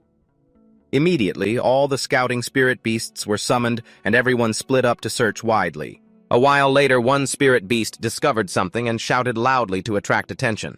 Upon hearing this, everyone moved closer to investigate the situation. Ngok King spoke up and asked, "Many-eared monkey, what did you discover?" And seeing something without surprise, this was the monkey using its tail to present an object that astonished everyone. "Why is the arm like this?" The pale face explained, "This is the Black Cloud. Gold gloves, only team captain-level pioneers have the strength to buy such good gloves." Hearing this, the expressions of Leung and Ngok Kin changed. He was worried. Ngok Kin said, "Captain, how did he die so tragically here? What kind of monster did he encounter?" At this moment, Tobin arrived and asked, "What did you discover?" "Let me take a look." Without showing any disdain, he said, "Forget it. Are you very familiar with equipment?" Tobin did not care, repeated, "Give it to me." Hearing this and not making eye contact with Tobin, he said, "All right, isn't it fun to be a commander twice? Don't drag me into this. Ordering me, I am indeed a top-tier pioneer. Even if I accidentally killed an unnamed beast tamer, I would only be punished a little. Do you understand the air was thick with the smell of gunpowder?" Saying that, he let go of his hand and said, "Oops, slipped my hand. You pick it up yourself." Seeing this, Tobin's expression turned dark. His eyes revealed a dangerous glint as he repeated, "You pick it up yourself." Tobin suppressed his anger and bent down to pick up the arm. On the other side, Ngok Kin thought to himself, "What's wrong with these two?" Taking the arm, observing Tobin, he silently analyzed that the dried blood indicated it had probably been dead for several days, but the wound still retained some thick, dark aura. Could it be that a high-level demonic beast has appeared recently? Seeing Tobin's grim and stern expression, he asked, "Brother, to your complexion looks a bit bad. Have you discovered something related to the blood beast of DMV?" Tobin continued to ponder, but since it was days ago, perhaps it has already left. Thinking for a moment, he sighed and answered, "Haven't you heard?" One side laughed mockingly. Tram teased, "Aha," putting on a serious face. "I thought you had some profound insight. You're really skilled." "Aha." Hearing him mock, Tobin suddenly stomped his foot, gaining momentum, and immediately threw a punch at the mocking face mercilessly. Everyone was stunned by this scene. Ngok Kin was speechless. Boss To was punched in the face by Tobin, but did not get angry and shouted, "Little punk, I'm going to kill you!" Yet he did not draw his sword. He said fiercely, "You dare to hit my face." He swung down at Tobin, saying, "Looks like you're tired of living." A flash of the sword swept by. The sword pointed straight at his neck, causing Mac to dare not move. Hulao was pointing the sword at his neck. He was startled and thought, "When did this kid arrive?" Liang stood behind, pointing his sword at the back of Tobin's neck, threatening, "Get your pet to back down." He calmly replied, "Why don't you tell him to put down his weapon first?" He retorted, "He brought this upon himself." Sparks flew from Kulao's eyes. He said angrily, "You've bothered me many times. It's given off a strong killing intent." Tobin threatened, "Don't blame me for acting ruthlessly." Liang was terrified, thinking constantly about the strong killing intent. Could it be that he is confident enough to kill everyone right here without making a big fuss? "Don't think that I won't dare to touch you." Kungdik turned to say, "Brother Lum, this is a mistake from Brother To. I apologize on his behalf." Liang also said, "After this is over, I will compensate for the losses. Songhua showed you as a favor to me. For now, let's complete the mission." Ngok panicked and exclaimed, "That's right, Boss To is in the wasteland. Fratricide is a great taboo. In the end, none of us can go back." I calmly said, "Is that so? I feel that those who do not follow orders will only cause more trouble." You continued, "Having one more is worse than losing one." Hearing that, I felt displeased, frowned, and my hand holding the sword trembled. He put the sword down and said, "Humph, Tobin, I remember you well. For now, I'll listen to your command. Once we return to the base, I'll let you know my face." Tobin turned and said, "The next action will be under my command. What does the deputy team leader think?" Liang heard this, thinking seriously about taking action. This kid definitely can't retreat completely. Could it be that he has seen through it? In this situation, we can only choose to preserve the overall situation. What do you mean I only follow the orders of the team leader? Please don't ask me. Kung Liet patted your shoulder and said, "Brother To's enthusiasm is a good thing. But if you cause trouble like this again, next time I absolutely will not forgive easily, understand?" And he whispered in your ear, "I can see your abilities. Let go, I have no objections, but that kid Lum Mac, I believe he won't let it go like that. Be careful, he might play dirty on the way." Not Sam turned to look, but couldn't do anything. You smiled lightly following his words. Understanding there was a bright red light shooting up to the sky, everyone looked up. Kung Liet saw this and said, "That's it." He shouted loudly, "There's a situation, quickly go check it out." Tran-sun helped Cook Tweet stand up with difficulty. "Hurry, you say it again. Don't worry about me anymore." "You hurry and run." Kui Hai appeared towering before everyone. It roared loudly, shaking the heavens. Tran-sun covered his ears, thinking it's over. It's a mental shock. Its body shot spikes towards them. Those spikes pierced through other monsters. The spike shot straight in front of Tran-sun, but it couldn't do anything, his body completely immobilized. The dart was suddenly cut in half. He looked up in surprise. "Are you three sitting on the two-headed monster of Kwang Liet?" Thew said, "We are the Black Wolf team. Just now we heard your distress signal." He reminded everyone, "You must be careful ambushing us." Transun shouted loudly, "Beast monster hi!" Kung Lit suddenly turned and said, "It's him." He recognized the scoundrel who ambushed us last time. The three of them tried to support Transun and Cook Tweet onto the monster. "You urged hurry up without reminding everyone." "Everyone hold on tight." You reminded. "Be careful." Dung Lak To Bin and Cook Tweet fell off the monster. She screamed, "Ah!" He turned around in shock as if sensing danger. The imp was about to stomp down on the two without shouting loudly, "Run fast!" The imp stomped down, but the two were pulled up just in time onto the monster. Leung said, "Boss Tu, hold on tight." He was annoyed that he couldn't deal with Tu Bin. Tightening, Tu Bin turned to say, "Deputy Captain looking for a flat path will only slow us down. This kid almost got killed just now, yet there was no chaos at all." He thought, "The terrain obstacles don't affect the sea monster." He replied, "All right." Quang Liat turned to say, "We encountered many severed limbs and corpses of spirit beasts on the way. Is your team down to just 2 people now?" Brother Sam frowned. "The last Earth Shield beast in my hands was just handed over." Kok Tuyet said to him, "My holy flame bird can still fight." Quang Liat turned to look. Among the level 8 spirit beasts, the holy flame bird is also considered fierce, yet is injured like this. "Everyone run away from the imp. The combat power of this imp beast is likely about to reach a new level." Tu Bin thought, "The critical spot of the imp beast is surrounded by bone frames. Very tough, relying solely on the attacks of the small skull cannot break the defense. We still need their help to get through this level and then find Lam Mak. We won't settle the score after Tran Sun." He had an idea and said, "I have a suggestion. If you all continue like this, none of us will escape. Everyone leave your spirit beasts behind. Help us buy time to retreat without shouting loudly." The old man just handed over one beast. He told me to go give it to Tran Sun. Pounding his chest, he said, "Once we leave this place for the losses of spirit beasts, Diep Tran Sun will fully compensate you. In addition, there will definitely be a thank you gift." Hua Kung Lik turned to him in surprise. "Diep Tran Sun, you're the one who pioneered Kim Hwan famous in that ranking without any discomfort." He said, "Humph. I don't care who you are. The spirit beast of the old man took so much effort to cultivate you. Say it's for sale. It's for sale." He said, "I offer 3 times the price." He turned and shouted, "Leung, tell your people to also summon their spirit beasts to stay behind, or else we will all die here." Leung turned to say, "Did everyone hear that? To survive, everyone contributes some strength." The 3 people were surprised to hear that Sam's face was tense and worried, saying, "Yes." Cooktweet was startled and turned the holy flame bird Tu Bin's side in frustration.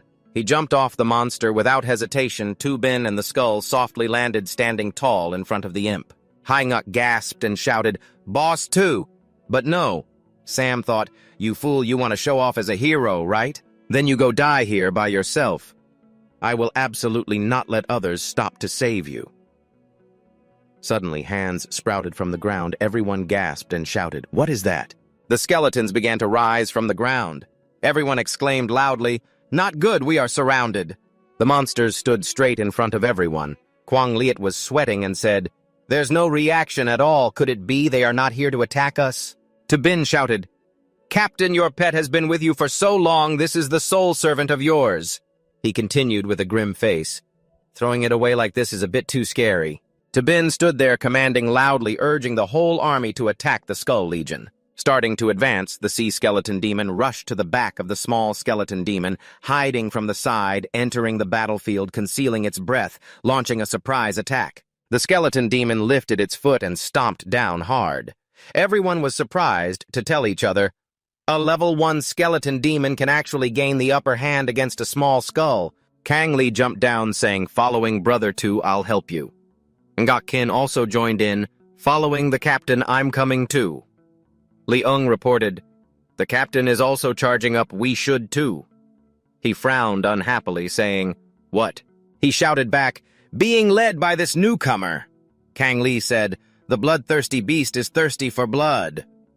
Ngak Kin looked up the beast Ham San. Leung directed winged snake spear. Long Kuk Tweet also stood up the holy flame bird. He ordered, "Humph, let's go." The six-armed demon ape, all the monsters rushed towards the skeleton demon. The six-armed demon ape charged forward, performing a mid-level technique, swinging its knife at the skeleton demon, aiming straight for its eyes. Thang Diem was also preparing to unleash a maximum long-range attack. Thang Long also unleashed the Bone Frost technique. Immediately, the two monsters launched their attacks at the skeleton demon, the beast. Ham San threw a devastating punch. The skeleton demon was gradually beaten down, its teeth falling to the ground. Ngok King happily said, "Good hit it, teeth scattered all over the ground." He also said, "The bloodthirsty beast is thirsty for blood." The three-headed demon dog also charged in, taking advantage of the victory to rush up. The fairy Snow the beast. Hunter rushed in and launched an attack at the skeleton demon. Someone was unexpectedly surprised. That was Tabin, who saw it, thinking about the firm ribcage opening up. Then Kuktuit shouted loudly, "Quick, hide!" It was a mental shock. Tran Sun stood there, creating a shield in front of the two people. The skeleton demon swung up, causing the monsters to be blown away. Everyone was trying to create a shield. Ah-winged snake spear. Kang Li tried to command, "The bloodthirsty beast is thirsty for blood. Answer me quickly." Everyone helplessly called each other to quickly stand up, but only the skeleton demon slowly stood up. Shigai Trunson struggled to get up. The recent attack had completely not resolved anything. Indeed, just with a few level 6-7 monsters, wanting to confront a level 8 is still a fanciful idea. The skeleton demon prepared to unleash its spikes. It swung its spikes towards the other monsters. Kang Li worriedly shouted, "Not good! The distance is too far. We can't summon the space without being rashly commanded. So listen to me, just run away!" Tabin's voice echoed, "Little Skull, mid-level swordsmanship." The skeleton stands up. Everyone was surprised. "Isn't the Little Skull unconscious?" Kang Li turned around and unexpectedly said, "That is an 8th level mental shock. How is that possible?" You calmly replied, "Firmly resisting, of course, cannot endure, but what if the Little Skull simultaneously uses the divine roar?" He thought, "I remember that during the moment of release, the Hong would actually create a small-scale explosion. But can it withstand the explosive impact of the spiritual shock?" Kung Lit frowned in contemplation. This type of attack method had never been heard of before. An ordinary person basically would not risk danger to experiment. Moreover, the moment of release cannot be grasped without over 100 rehearsals. He couldn't help but watch his back and shouted, "What has this person experienced after all?" The demon clown used magic, beginning to evolve. Everyone looked at this scene in fear, saying, "Could it be level 9? It's preparing to unleash the death destruction without running away." "Lao Tzu won't go crazy with you anymore. The death destruction is coming. A radius of 1,000 meters will be vaporized." Tobin solemnly ordered, "Little Skull, it's now." The dry skull began to prepare to unleash its attack. It jumped up and slashed through the demon clown. Everyone was surprised and solemn. After that slash from the dry skull, the demon clown unexpectedly exploded. After the slash, the bones of the demon clown fell to the ground. The screen displayed, "Little Skull successfully killed, battle power leveled up to level 8, skill upgraded from intermediate swordsmanship to advanced swordsmanship." Everyone was shocked by the scene before their eyes. The level 8 sea demon was thus killed. Then Kung Lit also unexpectedly said, "Moreover, that Little Skull is nothing outstanding." She also said, "This attack method, I really think I had never thought of it." He was taken aback and suddenly said, "How is that possible?" Ngok Kin trembled. "Haha, thought it was definitely dead." "Boss To, how do you know from the inside you can take it down?" You replied, "It's not a coincidence I've encountered something similar before." You thought about why only demon system pets could learn the broken branch combination. Why can the Little Skull sometimes be shattered but still combine, while at other times it cannot? Tobin continued to think the answer is only one, that is, the physical body is just the surface. The spirit core is the true root of the demon system pets. You remember the skull. As long as the core is not damaged, demon system pets can always activate the combination skill. On the contrary, as long as you take advantage of this point, well, any demon system pet can be a paper tiger. Tobin smirked. This battle further proved his speculation. The skull had a surge of power around the bony hand of the demon clown, unexpectedly reassembling. Everyone was frightened and confused. At this moment, Li Ung spoke up. "Is this demon still not fully dead?" Transun suddenly said, "No, its movements are a bit strange, as if being controlled by someone." He suddenly realized, could it be that it's a puppet technique? Ngok King wondered, "Boss, am I controlled by you?" You replied, "You could say that." He suddenly shouted, "What do you mean by you could say that?" Not only has he comprehended advanced spirit servitude, but he also killed and turned a level 8 enemy into a puppet. Is this little skull a warrior or a mage? How did it cultivate to this point? A surge of red power erupted from the two-headed monster. Kunglit turned to give orders. "We can't delay, let's continue looking for the Blood Lake." Leung replied, "Yes." Tobin stepped forward, telling them, "Wait, I have one thing to deal with. I hope you pretend you didn't see it." Kunglit was a bit worried, stepped forward. "Brother, please show us some respect and don't shout in anger." "What do you want to do?" Tobin replied with a light smile. "Nothing, just want to remind you to be a bit more careful." The skull rushed over and cut off his hand. "The wilderness is dangerous. Be a bit more careful during exploration." He shouted in pain. "Aha, you dare!" Tobin darkened his face threateningly. "Out of respect for the team leader, get lost. Let me, you won't get a pass. Don't let me see you again." He painfully held his severed arm. Tobin glared fiercely, threateningly. "If you don't willingly disappear, I would be more than happy to help you." He turned pale with fear trembling, holding his arm. He ran away quickly. Kunglit helplessly sighed. Ngok King shouted, "Boss Toe, what are you doing?" "This is too much," Kuktweet thought. "This person has ill intentions. Leaving him will sooner or later harm us. Definitely chasing him away is the right decision." Lai Ung spoke up. "We are looking for a Blood Lake beast, DMV. Do you two have any clues?" Transun replied, "The Blood Lake doesn't ring a bell." She thought for a moment and said, I think I've seen its footprints before." He looked at the two and said excitedly, "Huh? Where?" Under the purple moonlit sky illuminating this mystical land, Tabin and Ko Lao were sitting on the skeleton of the devil clown. Suddenly it saw something, it jumped off the devil clown and ran away. Tabin wondered, what is attracting Little Skull in the cave? He turned the gun to Kuktweet and said, "Your signal gun, can I borrow it for a bit?" "Here you go."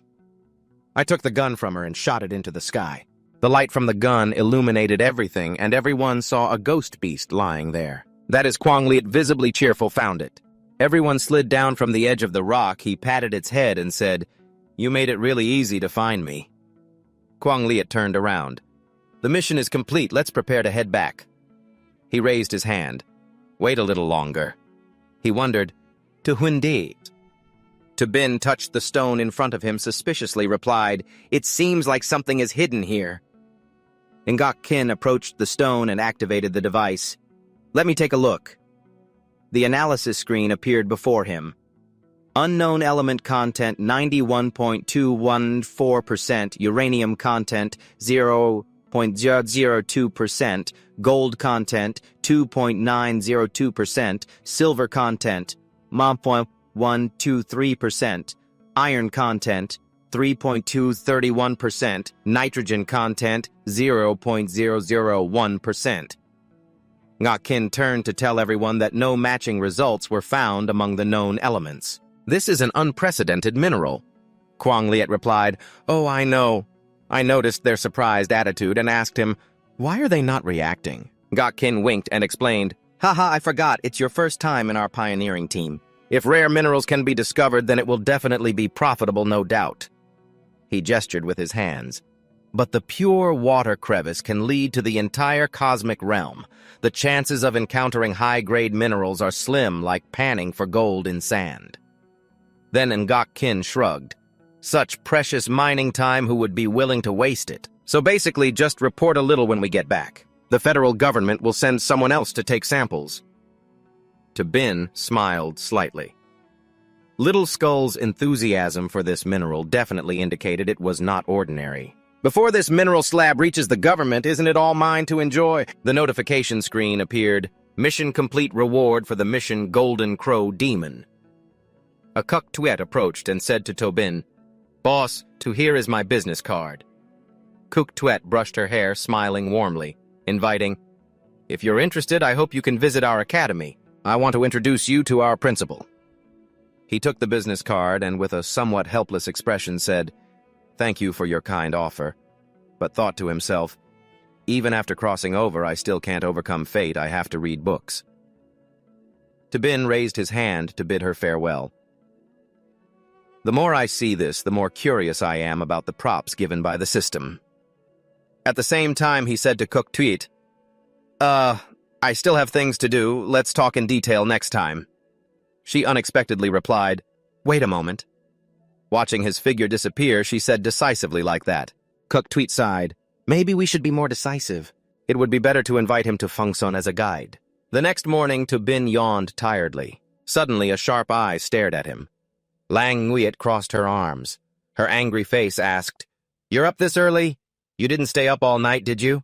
Stayed up all night again. Tu Bin tiredly walked past her, replying, That's right, what a coincidence, you two.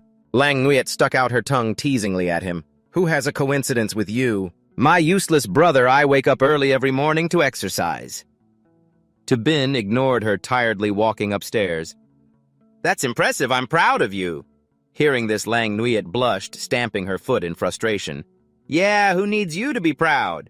Tu Bin was now lying on the bed, his hand scrolling on the system screen. He pointed at a strange object, asking the system, What is this Golden Crow Divine Demon Body? The system explained, The Golden Crow Divine Demon Body is the secret cultivation technique of the Golden Crow tribe. It turns out the Golden Crow is born from the blazing energy of the sun, already possessing the strength of mountains and rivers. Through cultivation, it can further break the undefeated battle spirit during ancient times, having conquered more than half of the vast universe. Wherever the Golden Crow passes, all things return to dust. The descendants call it the Divine Demon. Tu Bin jumped up, surprised. Is it that powerful? The system screen displayed a warning, Cultivating the Golden Crow Divine Demon Body will continuously transform your body. The process is extremely slow, long, and arduous and requires extremely high combat power along with a large amount of material support. In the end, you will no longer be human but will become the Golden Crow Divine Demon ruling over the world. Tu Bin anxiously looked at his hand. Will this body turn into a monster? He thought to himself, That sounds too much like a villain. The system sensed his unease and explained, On this point, the host need not worry.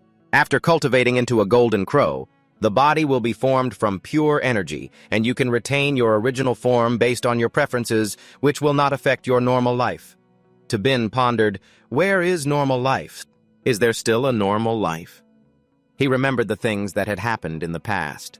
The weak in this world live without any dignity. Perhaps not being human is the only way to survive. The more human-like he was, the more determined his face seemed to say. Just play by your rules, the packages are delivered by people. Tu Bin stood aside and told them, Just place the items here, everyone can go back. The delivery people responded, Yes. He sat down and clicked on the package in front of him.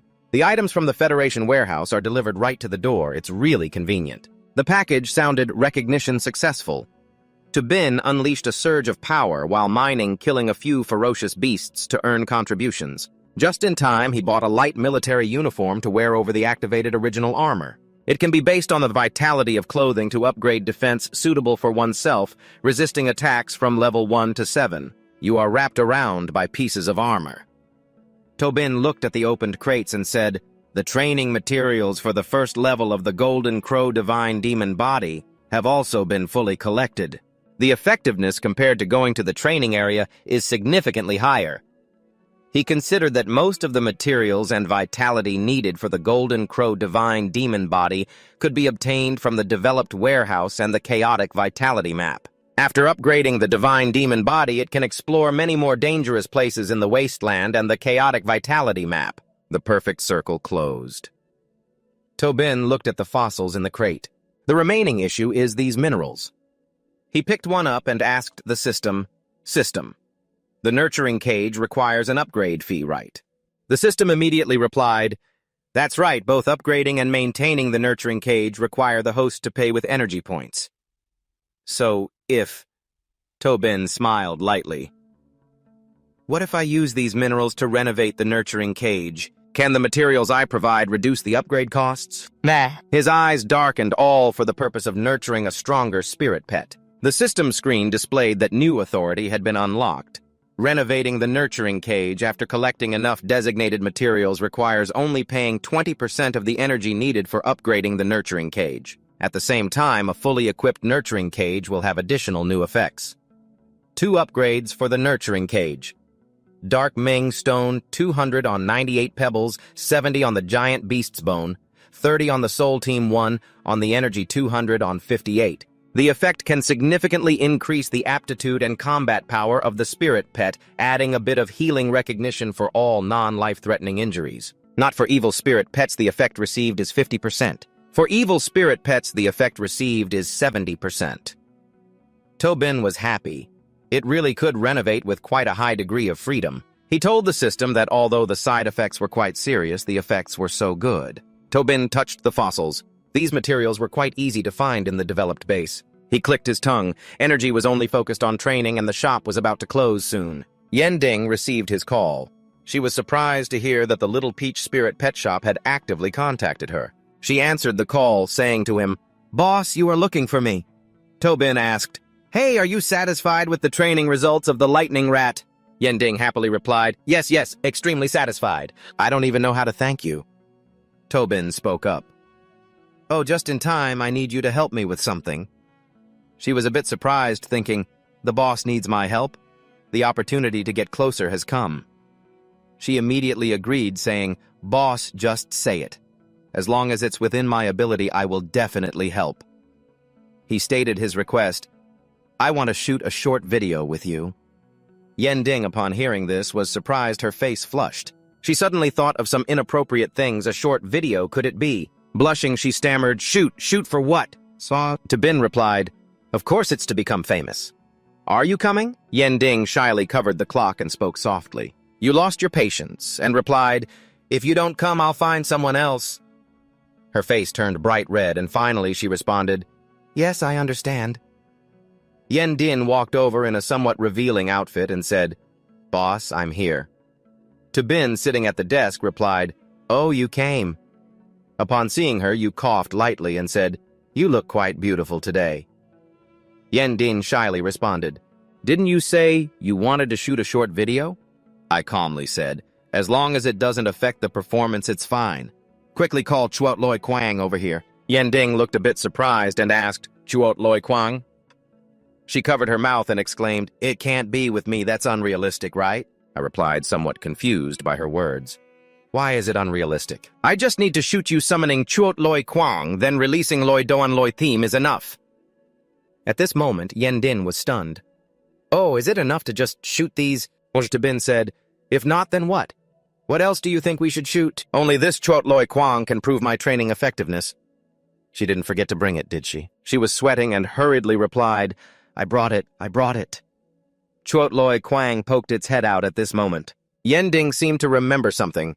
"I have it, boss. Although our school's annual competition has ended, there will soon be a demonstration match between the champion and the runner-up." She eagerly told him, "The final champion Diep Hao will have a match with me." Tobin pondered, "A demonstration match if you go on stage with me then." Yendin continued, "The publicity effect will definitely be great, you agree with this. Champion Diep Hao, why didn't you win the championship?" Yendin explained. "That's right. The 9th level bloodline of the Thungun Sa Loi Lung on Diep Hao's side is really too strong, but I originally expected to, at most, make it into the top 20. I didn't expect that being able to achieve second place has already exceeded my expectations." Tobin's face became interested. A 9th level bloodline. I didn't expect there would be someone in this academy who could defeat Chuot Loi Kwang. He exclaimed, "Interesting." In the morning, the sky was clear. Sunlight shone down on the entire city and Feng Shan Academy. Everyone around was busy taking care of their pets. Yending led the way in front, while Tobin followed behind, looking around. "Wow. You girls are quite trendy with Chuot Loi Kwang." Yendin turned around, raised her right hand into a fist for the competition. Now Chuot Loi Kwang has become the star pet, the shop owner. To ask before the competition started, "Do we need to hand out flyers?" Tobin rolled his eyes and replied, "No, it's not necessary. These ordinary students keep Chuot Loi Kwang just for the trend. Hope to turn the small into the big." Tobin brushed past Yendin, closed her eyes, and said, "Even after the attractive trend passes, it will still be abandoned due to prices." She felt small upon hearing him say that, pointed at herself, and murmured, "That's true. I still haven't finished paying back the money I borrowed from Now. The two of them walked past a group of female students crowding around Diep Hao, who were asking and praising him. "Diep, then after graduation, will you join the Royal Falls team?" Haha, what a silly question. I heard that the top team has already sent an invitation. Wow, so admirable. Deep Hao didn't care at all, looking around while the compliments still echoed. Deep Then's strength is estimated to reach the first team in less than half a year. From what I see, there is also a possibility of going directly there. Suddenly, Diep Hao separated from the group of female students and walked towards Yen Din, calling, "Classmate, wait a moment, I need to find you for something." Yen Din saw someone looking for her and stopped to ask, "Is there something you need from me?" Deep Hao, when he heard her ask that, replied, "Nothing, just wanted to thank you for the match the other day. It's just that my pet Silver Serpent Thunder broke the limits during the battle and finally reached level 7. Yen Din smiled with her eyes closed when she heard him say that. "Oh, is that so? Then congratulations to you." Bin, standing next to her, glanced at her thinking, "Is this the person who defeated the Thunderlight Beast?" Deep Hao unexpectedly bent down close to Yen Din's face, placed his hand on his chest in response to her question. "Yeah, that's right. There's one more thing. During the match, I suggest you not use the Thunderlight Beast anymore." She felt a bit shy when he leaned close to her and asked, "Why?" Deep Hao stood up straight, ran his hand through his hair, and confidently said, "My Silver Snake Thunder Pet carelessly comprehended level 7 Lungi. It still hasn't mastered zooming in and out. Ha, you know that." Yen Din remained silent, her eyes lowered slightly, bowing her head to listen to Diep Hao continue rambling. "If the Thunderlight Beast is restricted in its bloodline, it will look very unattractive." Bin turned her back to the two, but her eyes still glanced at where she and Diep Hao were. Hearing him say that if he fought with Luke Feng, at least from an appreciation perspective, it wouldn't be bad, she responded when she heard him say that, "I understand." Diep Hao turned back towards the group of female students, waving and saying, "See you again during the match." The girls there burst into laughter upon hearing that. "Ha, I'll try to go easy." Bin turned to face Diep Hao's back, thinking it was unnecessary. Even if it was a Beast King, the Thunder Light Beast wouldn't be afraid. Moreover, it is still an immature pet. Deep Hao, upon hearing Bin say that, slightly turned his head, glanced back, sighed softly, and asked, "Oh, is this Yen Din?" He pointed his hand towards Bin, his eyes slightly focused on her. "Let me introduce a bit. This is store owner To, who helped me train the Loi Kwang Tu. You could say he is half the master of Loi Kwang Tu." She explained to Bin, "He is Diep Hao, the champion of our academy, a person who spends a lot of money on spirit pets." Upon hearing her words, Bin immediately looked towards Diep Hao. "Oh, how rude. How rude." Diep Hao stared at Bin, standing with his hands clasped in front of him, frowning, wondering how this young store owner could train such an unreasonable Loi Kwang Tu. He was suspicious, unless there was another master behind the scenes training it. After thinking it over, Diep Hao spoke up. "You're overpraising me. Money is just an external thing. As long as it can enhance the spirit